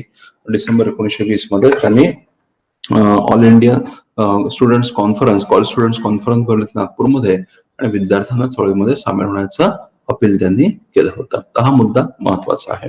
त्याच्यानंतर परस्पर संवादानं वादाची सोडवणूक, वाद स्थापन करायचे आणि एकमेकांशी चर्चा करून वाद मिटवायचे. ओके, ब्रिटिश संस्थांचा आधार तर घ्यायचा नाही पण परस्परांशी संवाद करू. त्याच्यामुळे काय होईल, एकात्मतेची जी भावना आहे, आपण एक आहोत ही भावना देखील वाढेल, आपली ताकद वाढेल आणि त्या वाढत्या ताकदीची जाणीव देखील होईल. मग साम्राज्यवादावर अधिकच कठोर असा प्रहार करण्यासाठी आपण सज्ज होऊ, कारण आपलं राष्ट्रीय ऐक्य यावेळेला वाढलं असेल. म्हणजे दुहेरी कार्यक्रम लक्षात ठेवा, एकीकडे साम्राज्यवादावर प्रहार करत राहायचं, दुसरीकडे स्वतःला मजबूत करत राहायचं. हेच गांधीजींच्या कार्यक्रमाचं, गांधीजींच्या स्ट्रॅटेजीचं वैशिष्ट्य होतं, महत्व होतं, हे समजावून घ्या. ओके, तर हा कार्यक्रम गांधीजींनी दिला होता, चळवळीचा कार्यक्रम. शासकीय कार्यक्रम पुरस्कार यांच्यावर बहिष्कार, शासकीय न्यायालयांवर बहिष्कार, शासकीय शाळा आणि महाविद्यालयांवर बहिष्कार, कायदेमंडळ निवडणुकींवर बहिष्कार, विदेशी वस्त्रांवर बहिष्कार, स्वदेशी चरखा यांचं अवलंबन करायचं, राष्ट्रीय शिक्षण संस्था स्थापन करायच्या आणि परस्पर संवादाने वादांची सोडवणूक करायची. हे मुद्दे समजून घ्या. आता याच्यामध्ये सगळ्यात यशस्वी ठरलेले कार्यक्रम कोणते होते? ठीक आहे, सगळ्यात जास्त यश कशाला भेटलं होतं, तर काय म्हणू आपण त्याला की काही महत्वाचे कार्यक्रम होते जे लोकप्रिय आणि यशस्वी ठरले होते. हे कार्यक्रम कोणते कोणते होते? तर विदेशी वस्त्रांवरचा बहिष्कार हा कार्यक्रम यशस्वी ठरला होता. विदेशी वस्त्रांवरील बहिष्कार ओके, शिवस्त्रांवरील बहिष्कार हे लक्षात ठेवा. तर या संदर्भामध्ये काही गोष्टी सांगितल्या जातात, जसं की गांधीजी प्रवास करत असताना रेल्वेतून प्रवास करत असतील, ठीक आहे, मग एखाद्या ठिकाणी जर गाडी थांबली की गांधी लगेच उतरून लोकांना संबोधित करायला सुरुवात करायचे. लोकही मोठ्या संख्येने गोळा व्हायचे आणि गांधीजी अपील करायचे की त्यांच्या लोकांनी तात्काळ आपल्याकडे असणाऱ्या विदेशी वस्त्रांचा त्याग करावा. लोक देखील तेवढाच उत्स्फूर्तपणे प्रतिसाद देत असत आणि मग अंगावरच्या ज्या ज्या कपड्यांचा त्याग करणं लज्जा रक्षणापुरतं ठेवून ज्या ज्या कपड्यांचा त्याग करणं शक्य आहे असे लगेच सगळे कपडे त्या ठिकाणी त्याग केला जायचा, त्यांचा मोठा ढिगारा रचला जायचा आणि होळी पेटवली जायची. ठीक आहे, मग बिपिन चंद्रांनी असं सांगितलं की गांधी जेव्हा पास होतील त्या ठिकाणी त्यांना मोठाच्या मोठा डोंगर पेटलेला दिसेल, अशा प्रकारची कंडिशन असायची. तर विदेशी वस्त्रांवरचा बहिष्कार. ओके, आणि मग याच चळवळी दरम्यान एक गोष्ट सांगितली जाते की गांधीजी मदुराई या ठिकाणी गेले होते आणि त्या ठिकाणी एका विद्यार्थ्यांच्या सभेला संबोधित करत असताना ओके, त्या ठिकाणी काही लोकांनी विद्यार्थ्यांनी तक्रार केली की खादी साहजिकच आहे की विदेशी कपडा जो तो कारखान्यामध्ये तयार होतो तो स्वस्त असतो. ओके, आणि खादी ही हाताने तयार करायला लागते. ओके, त्यामुळे ती महाग असते. खादी महाग असून परवडू शकत नाही, तर आम्ही काय करावं अशी तक्रार जेव्हा गांधीजींसमोर केली गेली, पण गांधीजींचं उत्तर काय होतं? गांधीजींचं उत्तर होतं की मग अशा परिस्थितीमध्ये कमी कपडे वापरा, पण खादीच वापरा, स्वदेशीच वस्त्र आपण वापरले पाहिजेत, भले कमी का असना. कारण लक्षात घ्या की स्वदेशी हे निव्वळ प्रतीक नव्हतं, तर स्वदेशी हा एक तत्व होतं आणि तत्वाचा अवलंब जर केला तर भारताची आर्थिक स्वयंपूर्णता ओके ही महत्वाची अचिव्हमेंट त्यातून साध्य होणार होते आणि त्याच्यानं आपण साम्राज्यवादाला एक प्रभावी आव्हान देऊ शकलो असतो. ओके, आणि म्हणून गांधीजींनी हा संदेश दिला की मग अशा परिस्थितीमध्ये तुम्ही कमी वस्त्र वापरा, परंतु स्वदेशीच वापरा, खादीच वापरा. प्रॅक्टिकली हे पॉसिबल आहे. ओके, असं करणं प्रॅक्टिकली पॉसिबल आहे हे दाखवून देण्यासाठी गांधीजींनी काय केलं की आपल्या अंगांवरच्या वस्त्रांचा त्याग केला. ओके, जे काय म्हणू आपण त्याला की आवश्यक तेवढीच वस्त्र ठेवून एक्स्ट्रा म्हणजे ज्यांची आवश्यकता नाहीये असे वस्त्र वापरायचे नाहीत असा निर्णय गांधीजींनी घेतला होता. आणि इथूनच पुढे आपण म्हणू शकतो गांधीजी हे हाफ नेकेड फकीर असं गांधीजींना जे नंतर म्हटलं गेलं होतं, उपहासाने म्हटलं गेलं, गांधीजी म्हणजे हाफ नेकेड फकीर आहेत, अर्धनग्न फकीर आहेत. लक्षात ठेवा की या ठिकाणी गांधीजींनी ती भूमिका का स्वीकारलेली आहे? कारण गांधीजींचं काय म्हणणं होतं की माझ्या देश बांधवांना जर एवढाही कपडा परवडत नसेल तर मग इतके जास्त कपडे घालण्याचा मला काय अधिकार आहे? गांधीजींची भूमिका होती. आणि ही गांधीजींची भूमिका आहे तीच गांधीजींना एक लोकप्रिय नेता बनवते, लक्षात ठेवा. ओके, एक लक्षात घ्या, नेत्याचं वैशिष्ट्य काय असतं? ओके, लोकांशी समरसता हे नेत्याचं वैशिष्ट्य असतं. ओके, तो लोकांमध्ये किती मिसळतो किंवा त्या नेत्याच्या सानिध्यामध्ये असताना लोकांना किती आपलेपणा वाटतो. ओके, हे याच्यावरती नेत्यांची लोकप्रियता असते. ओके, त्या नेत्याचं महत्वाचं ठरतं. आणि या संदर्भामध्ये गांधीजींचं हेच वैशिष्ट्य सांगितलं होतं की लोकांशी असणारी जवळीक, लोकांना लोकांच्या भाषेमध्ये बोलण्याची ओके आणि आयडेंटिफाय करण्याची, लोक लगेच आयडेंटिफाय करायचे. आयडेंटिफाय म्हणजे समरस आपण ज्याला म्हणतो की हा आपला आहे, आपल्यातलाच एक आहे, ही भावना गांधीजींच्या बाबतीमध्ये डेव्हलप व्हायची आणि हेच गांधींच्या नेतृत्वाचं वैशिष्ट्य होतं. ओके, गांधीजी जेव्हा हिंदूंसमोर आपली भूमिका मांडायचे, गांधीजी रामायणाचा दाखला द्यायचे, रामराज्य स्थापन करायचे अशी भाषा गांधीजी करायचे. गांधी जेव्हा मुस्लिम समुदायाच्या लोकांसमोर घटकांसमोर आपलं म्हणणं मांडायचे, त्या गांधीजी सैतानाचा हवाला द्यायचे, आपल्याला सैतानाची वर्चस्व संपवायचं आहे. ओके, अशा पद्धतीने गांधीजींनी ओके म्हणजे त्या धर्मामधल्या घटकांना जवळीक साधेल अशा पद्धतीने गांधीजींनी आपली भूमिका आपली मतं मांडली होती. आणि हे गांधीजींच्या लोकप्रियतेमागचं यशामागचं एक महत्वाचं कारण होतं. याला आपण लोक नेता असं आपण म्हणतो, तसं यांचं स्वरूप होतं. हे लक्षात घ्या, गांधीजींचं तसं स्वरूप होतं. तर हा होता असहकार चळवळीचा कार्यक्रम, विदेशी वस्त्रांवर बहिष्कार. हा यशस्वी ठरला आणि या संदर्भात असं सांगितलं गेलं की चळवळीच्या दरम्यान ओके ब्रिटिश सरकारचा विदेशी वस्त्रांपासून ब्रिटिश सरकार जो रेव्हेन्यू मिळायचा तो 102 करोड पासून तो 57 करोड इतका घटला होता. ठीक आहे, म्हणजे या कार्यक्रमाला मोठ्या प्रमाणात यश मिळालं होतं असं आपल्याला निश्चितपणे म्हणता येतं. ओके, त्याच्यानंतर दुसरा महत्वाचा कार्यक्रम जो होता तो न्यायालयांवरचा बहिष्कार, तो देखील यशस्वी ठरला होता. ओके, न्यायालयांवरील बहिष्कार. या ठिकाणी काय सांगितलं गेलं की एकदम खूप मोठ्या स्तरावर सगळ्याच न्यायालयांवर सगळ्याच वकिलांनी बहिष्कार टाकला असं नाहीये. ठीक आहे, म्हणजे सगळीच तिकडे होलसेल मध्ये बहिष्कार टाकला गेला असं नाही, पण जे महत्वाचे नेते होते म्हणजे स्पेक्टॅक्युलर प्रोग्राम असं स्पेक्टॅक्युलर सक्सेस असं म्हटलेलं आहे, जे मोठे मोठे वकील होते, ओके, जे नेते होते, मोठे मोठे नेते वकील होते, त्यांनी आपल्या वकिली व्यवसायाचा त्याग केला होता. याची उदाहरणं कोणती सांगितली जातात? सी आर दास असतील, मोतीलाल नेहरू, जवाहरलाल नेहरू, वल्लभभाई पटेल, राजेंद्र प्रसाद, लाला लजपत राय, ओके, विठ्ठलभाई पटेल, मुंजे, राजगोपालाचारी, केळकर, ओके, या अनेक नेत्यांनी वकिली प्रॅक्टिस करणं, ओके, त्यांनी थांबवलं होतं, किंवा मग त्यांच्या हाती जर नवीन केसेस होते ते घ्यायला त्यांनी नकार दिला होता, कारण चळवळ चालू होते. तर या कार्यक्रमाला देखील एक बऱ्यापैकी यश मिळालं होतं असं आपल्याला लक्षात येतं. ओके, त्याच्यानंतर अजून एक कार्यक्रम होता, तो म्हणजे ओके, मद्यबंदीसाठीचे प्रयत्न. मद्यबंदीसाठीचे प्रयत्न, तर या कार्यक्रमाला देखील यश मिळालं होतं, लक्षात ठेवा. मद्यबंदीसाठीचे प्रयत्न आपण बघितलं होतं, मूळ कार्यक्रमामध्ये समावेश नव्हता, परंतु ओके, गांधीजींच्या पुढाकारानं म्हणा किंवा गांधीजींच्या आव्हानाला प्रतिसाद देऊन लोकांनी उत्स्फूर्तपणे या गोष्टी करायला सुरुवात केली होती. याच्यामध्ये स्त्रियांचा, मुलांचा सहभाग होता. ठीक आहे, मग दारूच्या, मद्याच्या दुकानासमोर जाऊन निदर्शनं करणं आणि लोकांना या गोष्टीपासून प्रवृत्त करणं, अशा पद्धतीने लोकांनी प्रयत्न केले होते. पिकेटिंग बिफोर द लिकर शॉप्स, ठीक आहे, दारूच्या दुकानासमोर जाऊन निदर्शनं करणं, अशा प्रकारचा कार्यक्रम, त्याला देखील यश मिळालं होतं, हे लक्षात घ्या. तर शिक्षण संस्थांचा बहिष्कार, न्यायालयांवरील बहिष्कार, त्याच्यानंतर मद्यबंदीसाठीचे प्रयत्न, या गोष्टींना यश मिळालं होतं, हे लक्षात घ्या. ओके, तर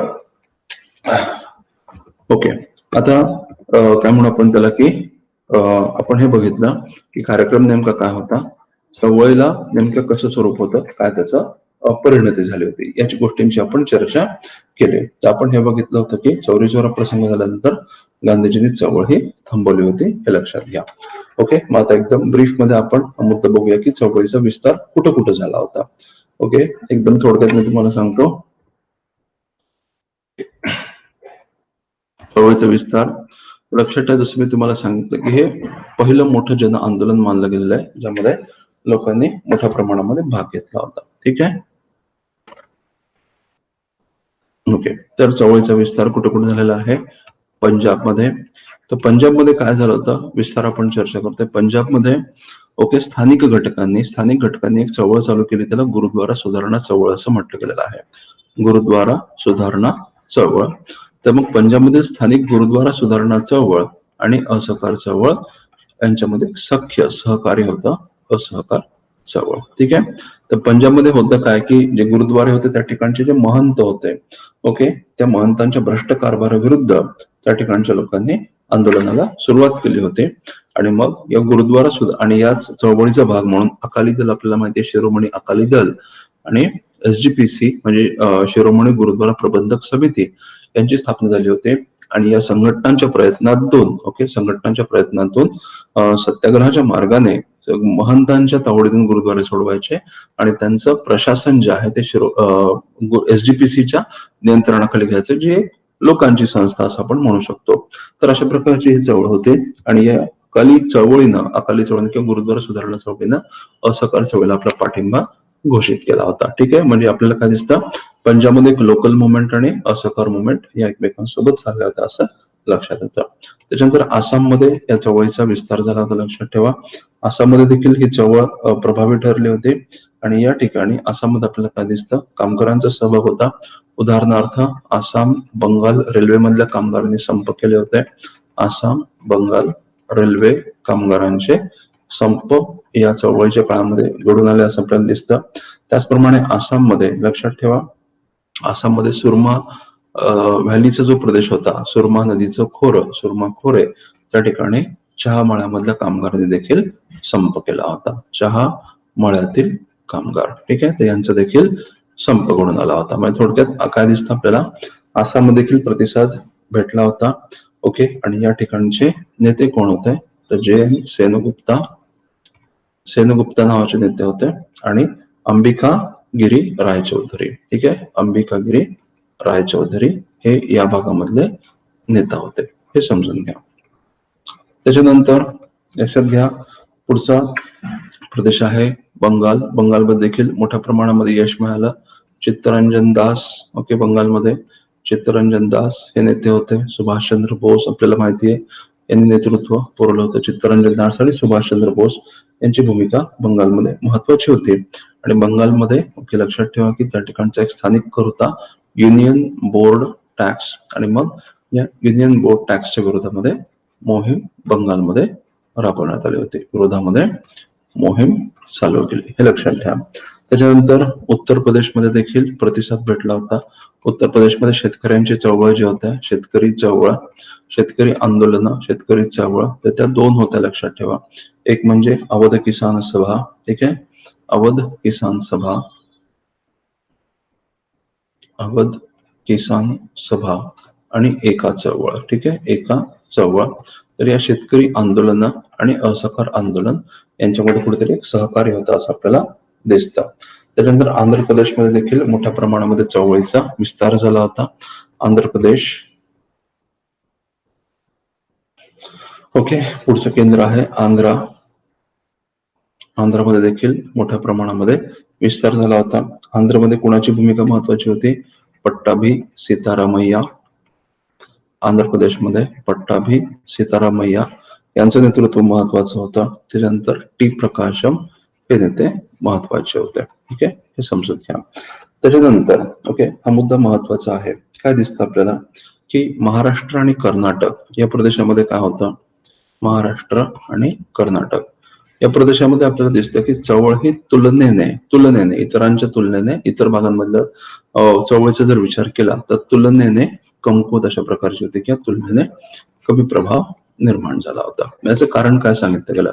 तुलनेने कमी प्रभाव. याचं कारण असं सांगितलं गेलं की या चळवळीमध्ये गांधीजींनी जे अस्पृश्यता निवारणाचं तत्व मांडलं होतं, अँटी अनटचॅबिलिटी कंटेंट. ठीक आहे, म्हणजे लक्षात घ्या या ठिकाणी होतंय का की गांधीजींनी एक जी चळवळ झाली ती प्युअरली पॉलिटिकल नव्हती, तर या राजकीय चळवळीला एक सामाजिक अंग देखील होतं असं आपल्याला दिसून येतं. ठीक आहे, तर हा मुद्दा या ठिकाणी महत्वाचा आहे. गांधीजी आपल्या सभांमध्ये काय सांगायचे? मला साध्य काय करायचं आहे, आपल्याला काही गोष्टी याच्यातून साध्य करायचं असं गांधीजी लोकांना सांगायचे.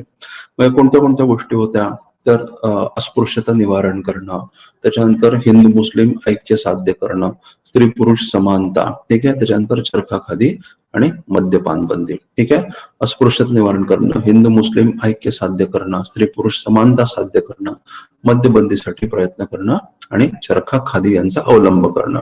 अशा प्रकारे गांधीजी लोकांना संदेश देत असत. ओके, आणि म्हणून लोकांनी मग आपापल्या स्तरावर या कार्यक्रमाची अंमलबजावणी करायला देखील सुरुवात केली होती. तर मग याच्यामध्ये लक्षात ठेवा की अस्पृश्यता निवारणाचा कार्यक्रम देखील गांधीजींनी या ठिकाणी अवलंबण्याचा प्रयत्न केला होता. आणि त्यामुळे झालं काय की महाराष्ट्र आणि कर्नाटक यामध्ये जे काय म्हणून आपण त्याला की जातीवर आधारलेला जो संघर्ष होता, त्याच्यामुळे होतंय काय की वरिष्ठ वर्णाचे, वरिष्ठ जातींचे जे लोक होते त्या चळवळीपासून दूर राहिले. कारण याच्यामध्ये जो अस्पृश्यता निवारणाचा जो कंटेंट होतो त्यांना एवढा भावणार नाही. म्हणजे गांधीजींनी जसं मी तुम्हाला सांगितलं की राजकीय आणि सामाजिक प्रश्न यांची सरमिसळ करायचा प्रयत्न केला होता आणि त्यामुळे हे घडून आलं होतं. ओके, पहिला मुद्दा.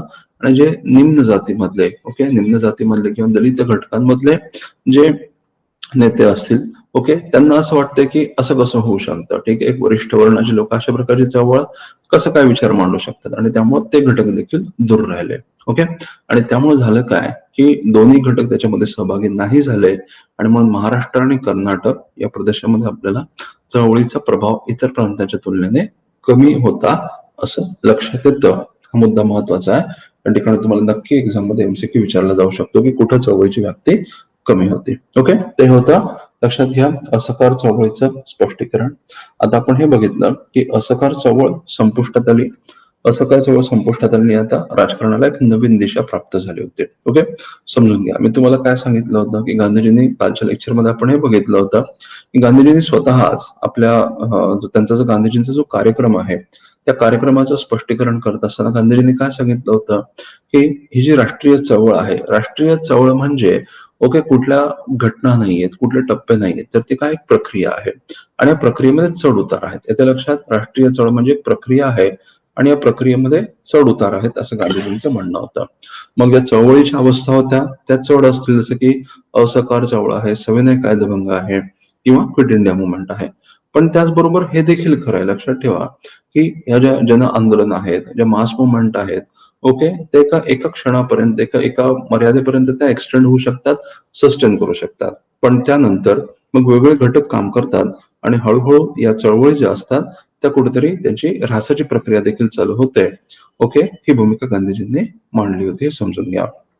तर बघा, होतंय काय की चळवळ चालू होते, समजून घ्या की चळवळ चालू होते आणि चळवळ चालू झाल्यानंतर ती एका विशिष्ट उंचीवर पोहोचते, उत्कर्षाला पोहोचते.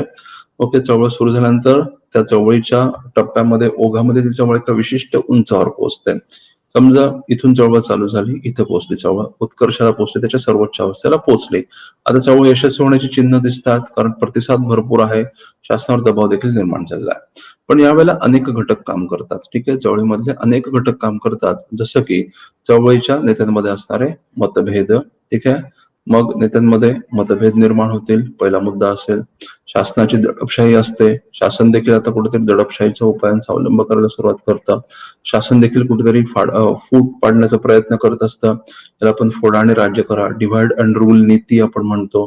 ठीक आहे, आणि त्याचबरोबर अजून एक महत्वाचा घटक म्हणजे लोकांचा उत्साह काहीसा कमी लागतो. कारण लक्षात घ्या की प्रत्येक गोष्टीला कुठेतरी एक लिमिटेशन्स असतात. लोकांचा उत्साह, लोकांच्या सहभागाची प्रेरणा, लोकांचा उत्साह, या सगळ्या गोष्टी काहीसा कमी होतो आणि या सगळ्या गोष्टी परिणाम करतात आणि लक्षात घ्या की चळवळ आता मंदावायला सुरुवात होते. ठीक आहे, आता पुढचा टप्पा काय असेल की चळवळ उत्कर्षाला पोहोचते आणि चळवळ आता मंदावते. ठीक आहे, चळवळ मंदावते आणि मग पुन्हा काय होतं की पुन्हा मग काही घटना घडतात, पुन्हा एकदा राजकीय वातावरण पेटायला सुरुवात होते आणि पुन्हा एकदम उत्कर्ष अवस्था यायला सुरुवात होते.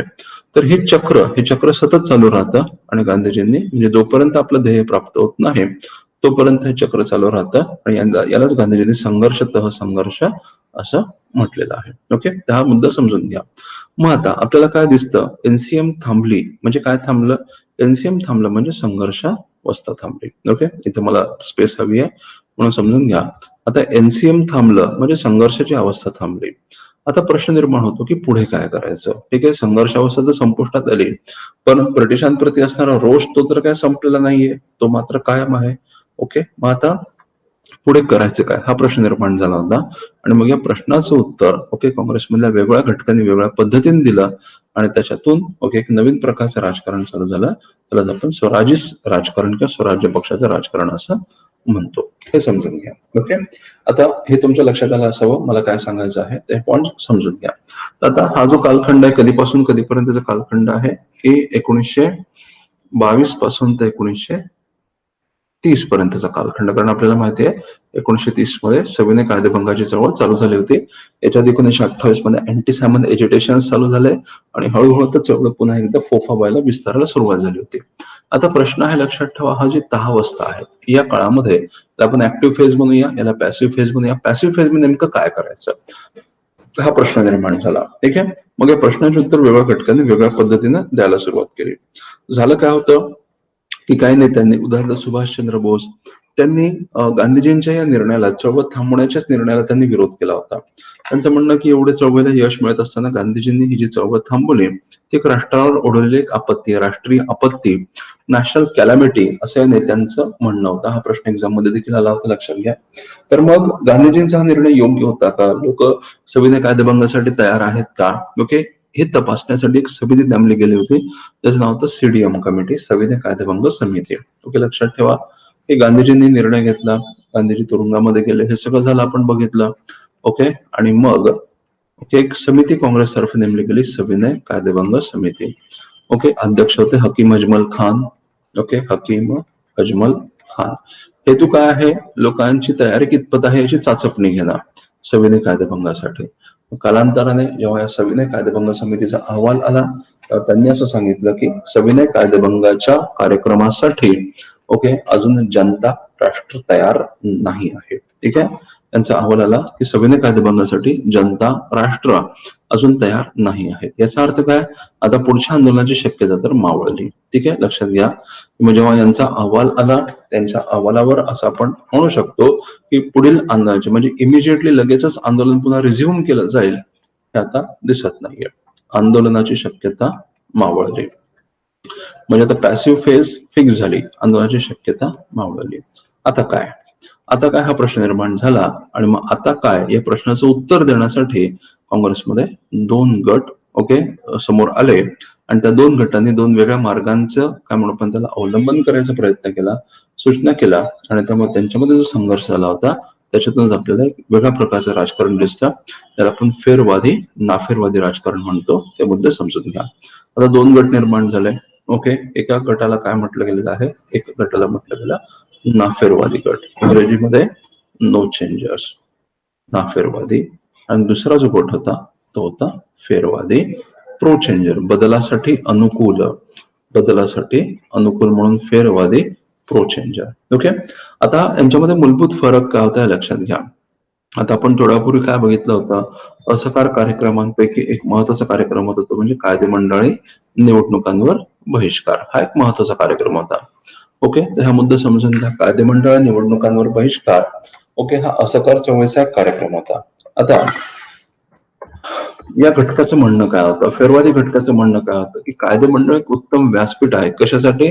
तर ब्रिटिशांना विरोध करण्यासाठी, साम्राज्यवादाला, शासनाला विरोध करण्यासाठी कायदे मंडळ एक उत्तम व्यासपीठ आहे. आपण आता काय करायला हवं की निवडणुकांवरचा बहिष्कार हा जो कार्यक्रम आहे तो आपण ड्रॉप केला पाहिजे. म्हणजे इतर कार्यक्रम आपण कंटिन्यू करायचे. शिक्षण संस्थांवरचा बहिष्कार असेल, विदेशी वस्त्रांवरचा बहिष्कार असेल, न्यायालयांवरचा बहिष्कार असतील, हे चालू राहील. ठीक आहे, म्हणजे ते त्या ठिकाणी काय बदल नाही. पण आपण एक कार्यक्रम आपण बदलूया, तो म्हणजे निवडणुकांवरचा बहिष्कार हा कार्यक्रम आपण ड्रॉप करूया. उलट आपण ब्रिटिशांनी किंवा शासनाने आयोजित केलेल्या निवडणुकांमध्ये भाग घेऊया. ओके, लोकांचा आपल्याला पाठिंबा मिळेल, लोकप्रियता आपल्या पाठीशी आहे, कारण असहकार चळवळीमध्ये परफॉर्मन्स होता काँग्रेसचा, म्हणून लोकांचा पाठिंबा मिळेल, लोकांचा प्रतिसाद मिळेल. मग त्याचा वापर करून निवडून येऊया, कायदे मंडळामध्ये जाऊया आणि कायदे मंडळातून साम्राज्यावर आघात करूया, प्रहार करूया आणि अशा पद्धतीनं कायदे मंडळामध्ये जाऊन शासकीय बिलांना विरोध करूया, शासकीय उपायांना विरोध करूया, ज्यामुळे राष्ट्रवादाची हानी होते. अशा गोष्टींना आपण रोखूया. म्हणजेच थोडक्यात असहकार करायचा, पण कायदे मंडळामध्ये जाऊन असहकार करायचा. ओके, म्हणजे असहकारचं धोरण कायम राहील, फक्त स्वरूप बदलेल. आतापर्यंत आपण काय करत होतो, आंदोलनाच्या माध्यमातून, एज्युटेशनच्या माध्यमातून असहकार करत होतो. आता निवडणुकांच्या मार्गाचा वापर करून कायदे मंडळाच्या प्लॅटफॉर्मवर, व्यासपीठावर जायचा आणि तिथून ओके विरोध करायचा, तिथून असहकार करायचा, यांचं धोरण. म्हणजे थोडक्यात यांचं काय म्हणणं आहे, असहकार्य करण्यासाठी सहकार्य करा. ठीक आहे, सहकार्य म्हणजे काय, निवडणुकांमध्ये भाग घ्या. का? कायदे मंडळामध्ये जाऊन असहकार करायचा. ओके, ही यांची भूमिका होती. म्हणजे फेरवाद्यांची भूमिका काय आहे, निवडणुकांच्या माध्यमातून कायदे मंडळ प्रवेश करायचा, म्हणजे ह्या कार्यक्रमामध्ये बदल व्हावा असं त्यांचं म्हणणं होतं. निवडणुकांच्या माध्यमातून कायदे मंडळ प्रवेश म्हणजे थोडक्यात असहकार कार्यक्रमामध्ये हा एक बदल व्हावा असं त्यांचं म्हणणं होतं.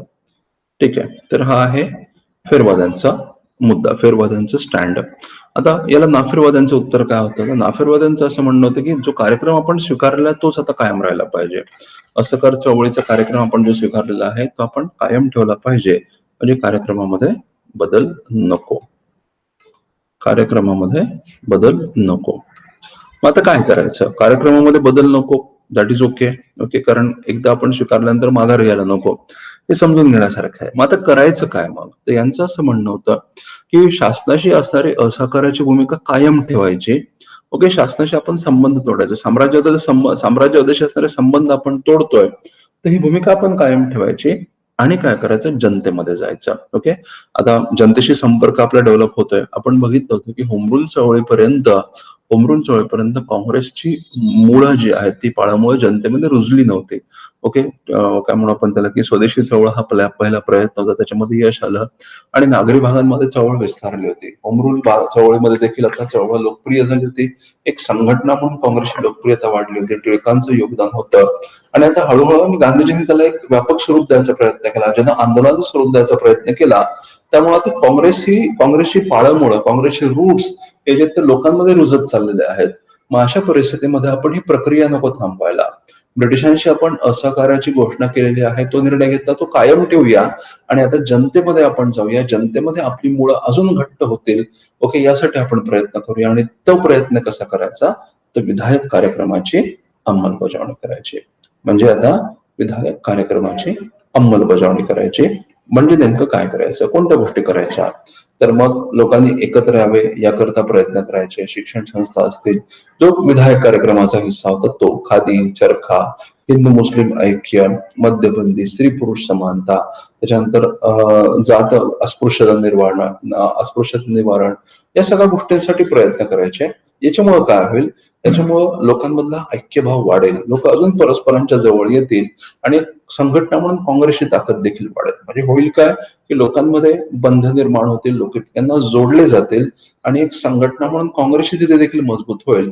मग त्याच्यामुळे होतंय काय, एक राष्ट्र म्हणून जनता मजबूत होईल आणि एक संघटना म्हणून काँग्रेस मजबूत होईल आणि याच्यामुळे एक नवीन उत्साहाचं वातावरण निर्माण होईल आणि त्याचा फायदा घेऊन आता आपण पुढच्या टप्प्याची तयारी करायची, म्हणजे पुढच्या टप्प्याकडे जायचा, पुढच्या संघर्षावस्थेची तयारी करायची. म्हणजे काय करायचं, माघार घ्यायची, माघार घेऊन पुढच्या संघर्षावस्थेची तयारी करायची आणि मग पुन्हा संघर्ष सुरू करायचा. ओके, ही कोणाची भूमिका आहे, ही विधायक कार्यक्रमवाल्यांची म्हणजे नाफेरवाद्यांची भूमिका आहे. हा मुद्दा आपण समजून घेतला पाहिजे. ठीक आहे, म्हणजे एक मूलभूत यांचा काय म्हणू आपण त्याला की मतभेद कुठे आहेत, की कार्यक्रम नेमकं काय असायला पाहिजे. तर फेरवाद्यांचं म्हणणं निवडणुका लढवा, कायदेमंडळामध्ये प्रवेश करा आणि शासनाला विरोध करा. ओके, आणि नाफेरवाद्यांचं म्हणणं काय, कुठल्याच प्रकारचा बदल आपण नाही केला पाहिजे. ओके, आणि आपण विधायक कार्यक्रमाची अंमलबजावणी केली पाहिजे आणि लोकांमध्ये जाऊन आपण आता स्वतःला अजून जास्त रुजवलं पाहिजे, लोकांचं ऐक्य साध्य केलं पाहिजे, अशी भूमिका नाफेरवाद्यांनी मांडली होती. मग नाफेरवाद्यांचे नेता कोण होते, फेरवाद्यांचे नेता कोण होते आणि नाफेरवाद्यांचे नेता कोण होते, तर हा मुद्दा महत्वाचा आहे, समजून घ्या. ओके, फेरवाद्यांचे नेते जर आपण बघितले तर ते होते चित्तरंजन दास आणि मोतीलाल नेहरू. ठीक आहे, हे महत्वाचे नेता होते, चित्तरंजन दास, मोतीलाल नेहरू. आणि नाफेरवाद्यांमध्ये कोण महत्वाचे होते, तर वल्लभभाई पटेल. लक्षात ठेवा, नाफेरवाद्यांमध्ये वल्लभभाई पटेल, राजेंद्र प्रसाद,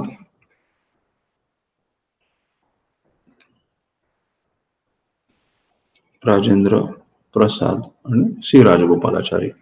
ठीक आहे, राजगोपालाचारी हे यांचे महत्वाचे नेता आहेत, कोणते, नाफेरवादी गटाचे राजगोपालाचारी. ओके, तर मग आता एक तीव्र संघर्ष निर्माण झाला आणि या संघर्षाने ऑफकोर्स नाफेरवाद्यांना प्रेरणा कोणाची, गांधीजींची. गांधीजी ऑफकोर्स तुरुंगामध्ये आहेत. ठीक आहे, पण प्रेरणा विचार गांधीजींचे हे आपल्या लक्षात येतं. मग हा संघर्ष तीव्र टोकाला पोहोचला आणि परिणामी काँग्रेसमध्ये फूट पडण्याची शक्यता निर्माण झाली. हा संघर्ष इतका पोहोचला कारण फेरवादी देखील ऐकायला तयार नाही, नाफेरवादी देखील माघार घ्यायला तयार नाही, त्यामुळे काँग्रेसमध्ये फुटीची शक्यता निर्माण झाली होती. तर झालं काय होतं की, लक्षात घ्या की 1922 मध्ये काँग्रेसचं गया अधिवेशन भरलं होतं. 1922 मध्ये गया अधिवेशन भरलं, गया अधिवेशन 1922, आणि या गया अधिवेशनाचे अध्यक्ष होते चित्तरंजन दास. ओके, अध्यक्ष होते चित्तरंजन दास आणि सचिव होते मोतीलाल नेहरू. ओके, येस, हे दोन घटक त्या ठिकाणी होते, अध्यक्ष आणि सचिव म्हणून.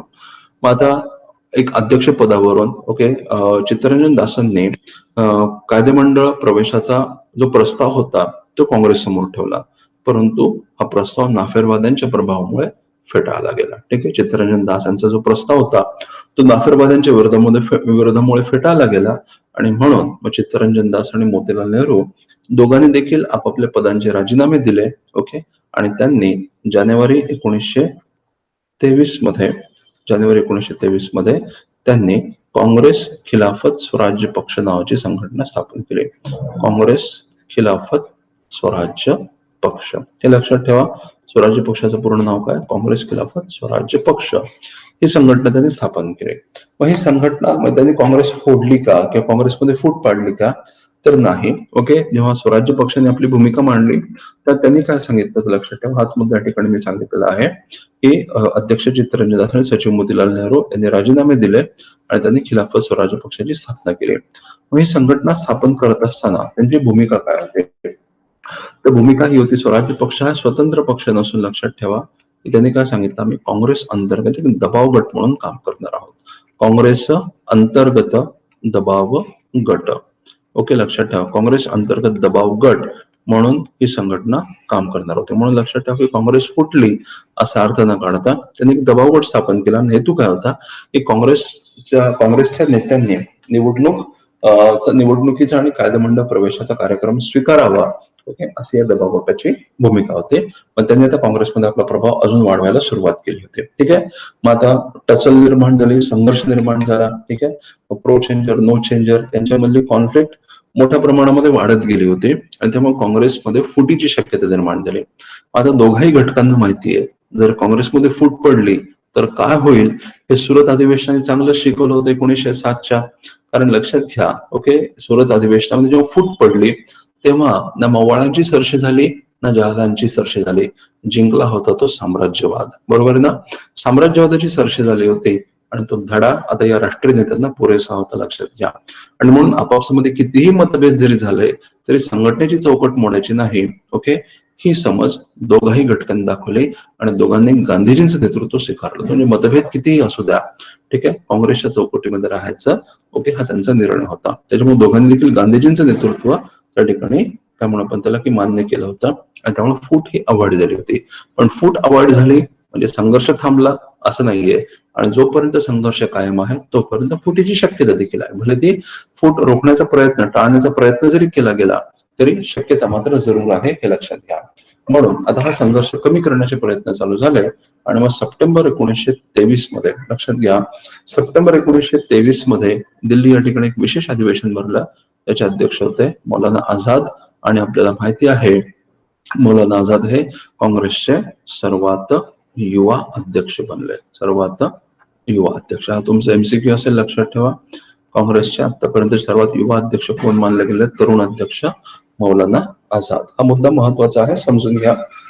तुमचा एमसीक्यू या ठिकाणी असेल तर दिल्ली येथे विशेष अधिवेशन भरलं आणि मौलाना आझाद हे अध्यक्ष बनले होते. आणि मग या अधिवेशनामध्ये एक निर्णय घेतला की ज्यांना निवडणूक लढण्याची इच्छा आहे, जे त्या मार्गाने जाऊ इच्छितात त्यांना जाऊ दिलं जाईल, सक्ती नाही केली जाईल, जाऊच नका अशी सक्ती नाही केली जाणार. ज्यांना त्या मार्गाने जाण्याची इच्छा आहे, ठीक आहे, त्यांना त्या दिशेने जाऊ दिलं जाईल, अशा प्रकारचा निर्णय त्या ठिकाणी घेतला गेला होता, हे लक्षात ठेवा. म्हणजे स्वराजी घटकांना, स्वराजी गटाच्या नेत्यांना निवडणुकीमध्ये भाग घेण्याची परवानगी दिली गेली आणि मग आता हा जो स्वराज पक्षाचा जो गट आहे उत्साहाने कामाला लागला. उत्साहाने कामाला लागला आणि लक्षात ठेवा ऑक्टोबर 1923 मध्ये स्वराज पक्षाने आपला एक जाहीरनामा इश्यू केला होता, ज्याला अलाहाबाद डिक्लरेशन किंवा अलाहाबाद मॅनिफेस्टो, अलाहाबादचा जाहीरनामा असं म्हटलं गेलेलं आहे. ओके, यालाच ऑक्टोबर मॅनिफेस्टो किंवा स्वराज जाहीरनामा असं म्हटलं गेलेलं आहे. ऑक्टोबर जाहीरनामा किंवा स्वराज जाहीरनामा अशा नावाने हा ओळखला जातोय, लक्षात ठेवा. हा मुद्दा महत्वाचा आहे. अलाहाबाद जाहीरनामा, ऑक्टोबर जाहीरनामा किंवा स्वराज जाहीरनामा हे स्वराज पक्षाशी संबंधित काहीतरी आहे एवढं जरी तुमच्या लक्षात राहिलं तरी सफिशियंट आहे. आता काहीतरी आहे म्हणून तर काम भागणार नाहीये. मला तर सांगावं लागेल ना तुम्हाला की अलाहाबाद जाहीरनामा नेमका काय होता. तर काय होता अलाहाबाद जाहीरनामा हे समजून घ्या. स्वराजी घटकांनी आपली भूमिका स्पष्टपणे या ठिकाणी मांडली होती. त्यांनी सांगितले आम्ही काँग्रेस सोडून नाही जात आहोत, काँग्रेसच्या चौकटीमध्ये आम्ही राहणार, फक्त आम्ही एका कार्यक्रमामध्ये बदल करत आहोत, तो म्हणजे निवडणुकीमध्ये सहभाग. आणि हे करण्यामध्ये देखील आमचा हेतू काय आहे? आम्हाला जराही शंका नाहीये की ब्रिटिशांचं शासन हे साम्राज्यवादी आहे आणि ते लोक भारतीयांना स्वराज्य देऊ इच्छित नाहीत. ओके, याची आम्हाला पूर्णपणे माहिती आहे, खात्री आहे. आमचा हेतू काय आहे की निवडणुकांच्या माध्यमातून कायदेमंडळामध्ये जायचं आणि टप्प्याटप्प्यावर ठिकठिकाणी शासनाची अडवणूक करायची, टप्प्याटप्प्यावर शासनाची अडवणूक करायची, शासनाने मांडलेली बिलं, ओके, निवडणुका लढवायच्या, बहुमत मिळवायचं आणि त्या बहुमताचा फायदा घेऊन शासनाने मांडलेली बिलं हाणून पाडायची आणि जी बिलं साम्राज्यवादी आपल्या बहुमताचा फायदा घ्यायचा आणि साम्राज्यवादाला विरोध असणारी आणि राष्ट्रवादाला पोषक असणारी अशी विधेयकं मांडायची आणि ती संमत करून घ्यायची. ओके, हा आमचा हेतू आहे. म्हणजे शासनावर अशा प्रकारचा दबाव टाकायचा, बहुमत मिळवून शासन विरोधी बिलं, ओके, मांडायची किंवा साम्राज्य समर्थक बिलं हाणून पाडायची. ओके, बजेट पास होऊ द्यायचं नाही, अशा गोष्टी करायच्या आणि आपल्या मागण्या ठेवायच्या. जोपर्यंत आमच्या मागण्या मान्य होत नाहीत तोपर्यंत आम्ही बजेटच पास होऊ देणार नाही, अशा प्रकारची भूमिका घ्यायची. म्हणजे जाऊन अडवणूक करायची. जसं इतके दिवस आपण काय करत होतो, इतके दिवस आपण बाहेरून अडवणूक करत होतो. ओके, न्यायालयांवर बहिष्कार टाकत होतो, शिक्षण संस्थांवर बहिष्कार टाकत होतो, एक प्रकारे आपण अडवणूक करत होतो. पण ती अडवणूक कशी होती? शासकीय संस्थांच्या किंवा त्या गव्हर्नमेंट स्ट्रक्चरच्या बाहेरून आपण अडवणूक करत होतो. आता काय करायचं? गव्हर्नमेंटच्या स्ट्रक्चरमध्ये घुसून अडवणूक करण्याचा प्रयत्न करायचा. असं करून साम्राज्यवादाला आव्हान देणं, ओके, ही स्वराज्य पक्षांची भूमिका होती. हा मुद्दा समजून घ्या. म्हणजे त्यांचा काय हेतू होता? आतमध्ये जाऊन डेडलॉक क्रिएट करणं ही त्यांची भूमिका होती आणि हे त्यांनी स्पष्टपणे सांगितलं होतं. आता लक्षात घ्यायला ब्रिटिशांचा प्रतिसाद काय असणार होता, तर ब्रिटिशांनी 1919च्या कायद्यामध्येच काही सेफगार्ड्स ठेवले होते. स्वतःची सोय लावण्यासाठी ब्रिटिश शासनाने काही सेफगार्ड्स ठेवले होते. ते सेफगार्ड्स कोणते होते? सर्टिफिकेट आणि व्हेटो. ओके, व्हेटो तर आपल्याला माहिती आहे, आजच्या काळामध्ये देखील असतो. तर व्हेटो काय असतो की कायदेमंडळाने एखादी बिल संमत केलं. ओके, कायदेमंडळाने एखादं बिल संमत केलं तर ते नाकारण्याचा अधिकार शासनाला, एक्झिक्युटिव्हला असतो, कार्यकारी मंडळाला असतो, कार्यकारी प्रमुखाला असतो. ते आपल्याला माहिती आहे. तर व्हेटो म्हणजे काय होतं, म्हणजे थोडक्यात स्वराज्य पक्षाने एखादं बिल कायदेमंडळामध्ये पास करून घेतलं असतं आणि ते बिल जर साम्राज्यवादाला विरोध करणारं असतं, शासनाच्या हितापेक्षा वेगळं असलं असतं, तर मग शासनाने काय केलं असतं, गव्हर्नर जनरलने काय केलं असतं, स्वतःच्या व्हेटोच्या विशेष अधिकाराचा अवलंब करून त्यांनी ते बिल नाकारलं असतं. ठीक आहे, म्हणजे व्हेटोचा अवलंब करून हा मुद्दा केला असता किंवा अशा प्रकारचं पाऊल उचललं असतं. आणि सर्टिफिकेशन काय होतं, तर सर्टिफिकेशन म्हणजे ओके लक्षात घ्या की शासनाने मांडलेलं एखादं बिल कायदेमंडळाने, ज्यामध्ये स्वराज्य पक्षीयांचं बहुमत असलं असतं, असं एखादं बिल कायदेमंडळामध्ये संमत झालं नसतं, मान्य झालं नसतं, मग गव्हर्नर जनरलने काय केलं असतं, आपल्या विशेष अधिकाराचा अवलंब केला असता आणि असं सांगितलं असतं की शासनाच्या कामकाजासाठी ही तरतूद अंमलात येणं आवश्यक आहे, हेन्स आय सर्टिफाय, मान्यता देऊन टाकतो. म्हणजे कायदेमंडळाने रिजेक्ट केलेले बिल सर्टिफिकेट देऊन पास करून टाकायचे, कायदेमंडळाने ऍक्सेप्ट केलेले बिल व्हेटो वापरून नाकारायचे. असे विशेष अधिकार व्हाईसरॉयला, गव्हर्नर जनरलला देण्यात आले होते. आणि मग ब्रिटिश सरकार साहजिकच या मार्गांचा अवलंब करणार, हे त्यामुळे आपण त्याला की हे फिक्स होतं, हे स्पष्टपणे दिसत होतं आणि याची जाणीव स्वराज्य पक्षांना देखील होती. म्हणून स्वराज्य पक्षीय काय म्हणतात, आमचा हेतूच तो आहे. काय हेतू आहे की कायदेमंडळामध्ये जाऊन सरकारला वारंवार सर्टिफिकेट आणि व्हेटोचा अवलंब करायला भाग पडायचं आणि मग लोकांना जाऊन सांगायचं की बघा हे शासन कसं जनताभिमुख नाही आहे आणि म्हणून जनताभिमुख शासनासाठी लोकांनी साम्राज्यवादाला विरोध केला पाहिजे आणि ओके भारतीय लोकांच्या हाती सत्ता यावी याकरता आंदोलनाला बळकटी दिली पाहिजे, हीच तर आमची भूमिका आहे, असं स्वराज्य पक्षाचं म्हणणं होतं. येते का लक्षात? कालांतराने विठ्ठलभाई पटेल हे स्वराज्य पक्षांचे एक नेता होते. ओके, आणि त्यांनी कायदेमंडळामध्ये भाषण करताना ब्रिटिश सरकारला ठणकावून सांगितलं होतं की आमची इच्छाच आहे की तुम्ही व्हेटो आणि सर्टिफिकेटचा वारंवार वापर करावा, जेणेकरून आम्ही साम्राज्यवादाचं खरं स्वरूप लोकांसमोर उघड करू शकू आणि आमच्या आंदोलनाला बळकटी देऊ शकतो. आमची इच्छाच आहे की तुम्ही स्वतःच्याच कायद्याला ओके एका कचऱ्याच्या तुकड्याप्रमाणे, अ पीस ऑफ पेपर, तुम्ही स्वतःचा कायदा केला 1919चा कायदा. ओके, स्वराज्याची भाषा तुम्ही करता, सेल्फ गव्हर्नमेंटची भाषा तुम्ही करता, पण हे सेल्फ गव्हर्नमेंट इव्हन बेसिक गोष्टींमध्ये देखील तुम्ही नाकारता, हेच तर आम्हाला समोर आणायचं आहे आणि म्हणूनच आम्ही अशा मार्गाचा अवलंब करतोय, असं स्वराज्य पक्षांनी सांगितलं होतं. हे लक्षात ठेवा. विठ्ठलभाई पटेल यांचे वक्तव्य नंतर कायदेमंडळाने त्यांनी केलं होतं की we want you to use okay veto and certification, we want you to treat the government of India at 1999 as a piece of paper, a scrap of paper. Okay, ही त्यांची भूमिका होती. आणि मग त्याच भूमिकेने लक्षात ठेवा की त्यांनी निवडणुकांमध्ये भाग घेण्याचा निर्णय घेतला होता. नोव्हेंबर 1923 मध्ये निवडणुका झाल्या आणि त्या निवडणुकांमध्ये लक्षात ठेवा की स्वराज्य पक्षांना चांगलं यश मिळालं. केंद्रीय कायदेमंडळामध्ये स्वराज्य पक्ष, केंद्रीय कायदेमंडळाच्या निवडणुकांमध्ये स्वराज्य पक्ष हा सर्वात मोठा पक्ष म्हणून समोर आला. त्यांनी समविचारी पक्षांची युती केली आणि एक काय म्हणू आपण त्याला की आघाडी त्यांनी स्थापन केली.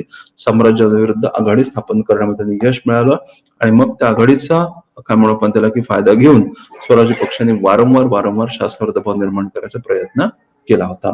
प्रांतिक कायदेमंडळांचा जर विचार केला तर मध्य प्रांतामध्ये स्वराज्य पक्षाला स्पष्ट बहुमत मिळालं होतं.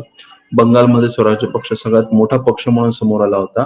उत्तर प्रदेश म्हणजेच युनायटेड प्रोव्हिन्स संयुक्त प्रांत ओके बॉम्बे आणि आसाम मध्ये स्वराज्य पक्षाला लक्षणीय यश प्राप्त झालं होतं. ठीक आहे, म्हणजे निवडणुकांमध्ये स्वराज्य पक्षाने परफॉर्म करून दाखवलं आणि त्यामुळे झालं काय, आता स्वराज्य पक्षाची लोकप्रियता वाढत गेली. कायदेमंडळामध्ये देखील स्वराज्य पक्षाने चांगलं परफॉर्म केलं, त्याच्यामुळे स्वराज्य पक्षाची लोकप्रियता मोठ्या प्रमाणामध्ये वाढली आणि त्यामुळे होत आहे काय की आता काँग्रेसमध्ये देखील स्वराज्य पक्षाचे घटक प्रभावी ठरायला लागले आणि काँग्रेस संघटना या फेरबदलांच्या हाती जाते की काय, अशा प्रकारची कंडिशन निर्माण झाली. ओके, म्हणजे काँग्रेसमध्ये पुन्हा एकदा फुटीची शक्यता प्रबळ व्हायला लागली होती.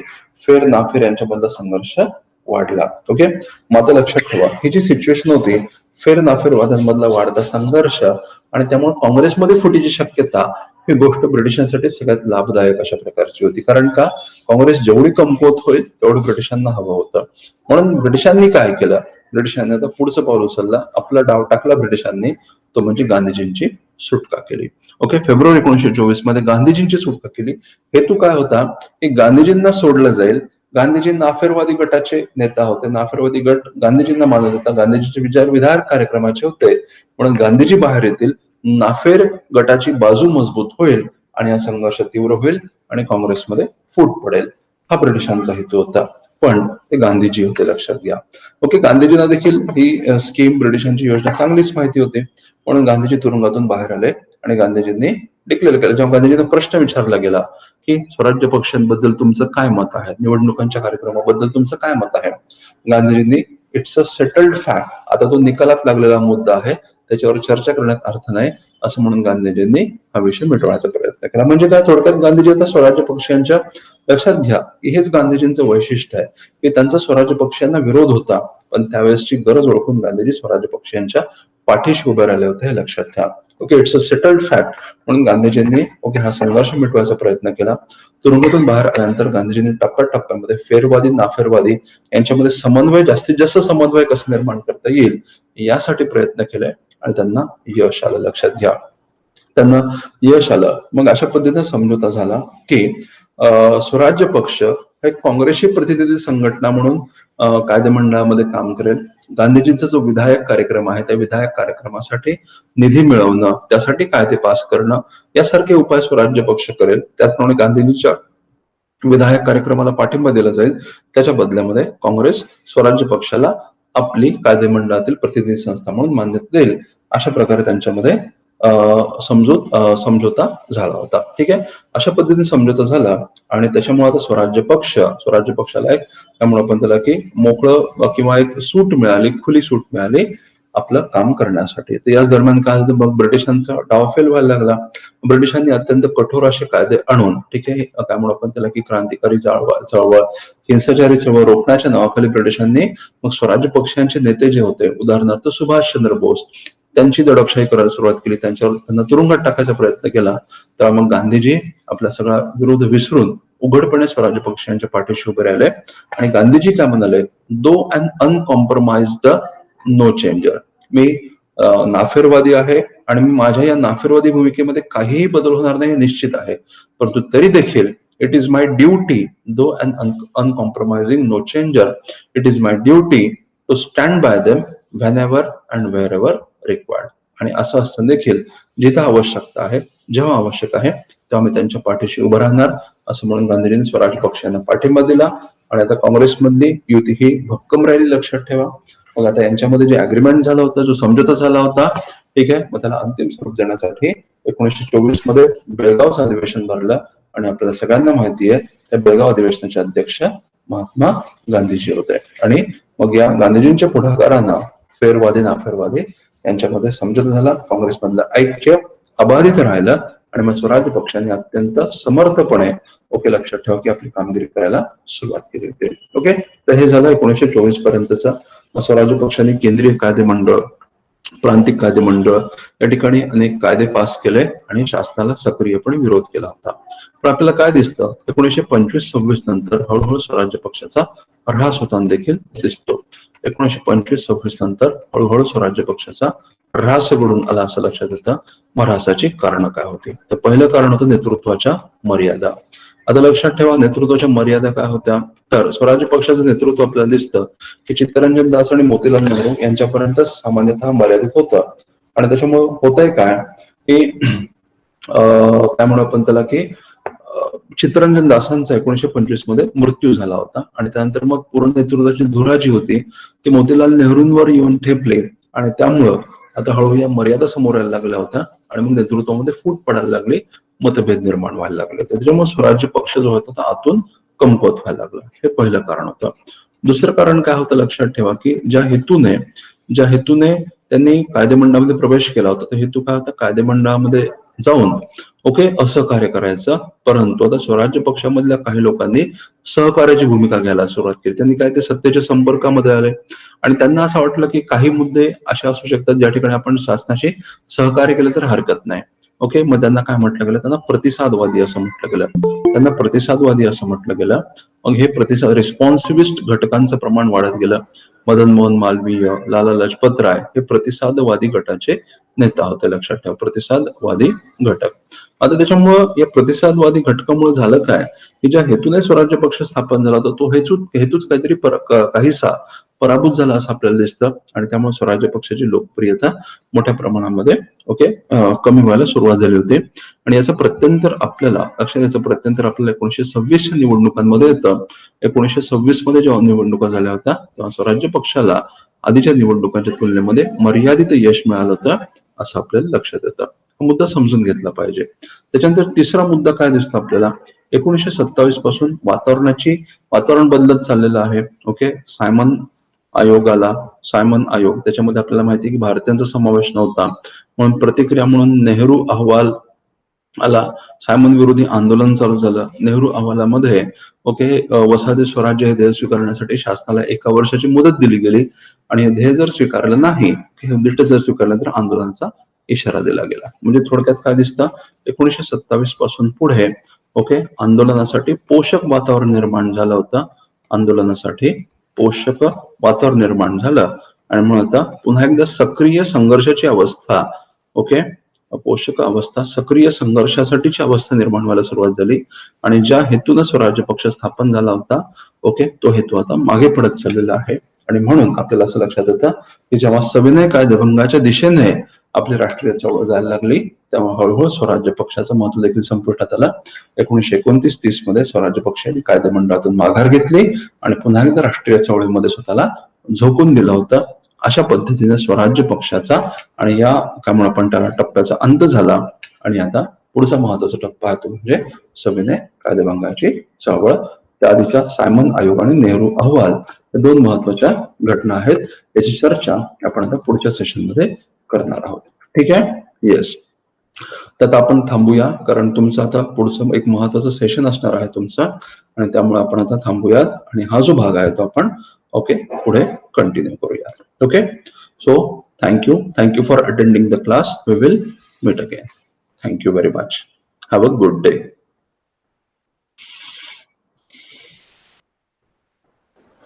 Sir, thank you.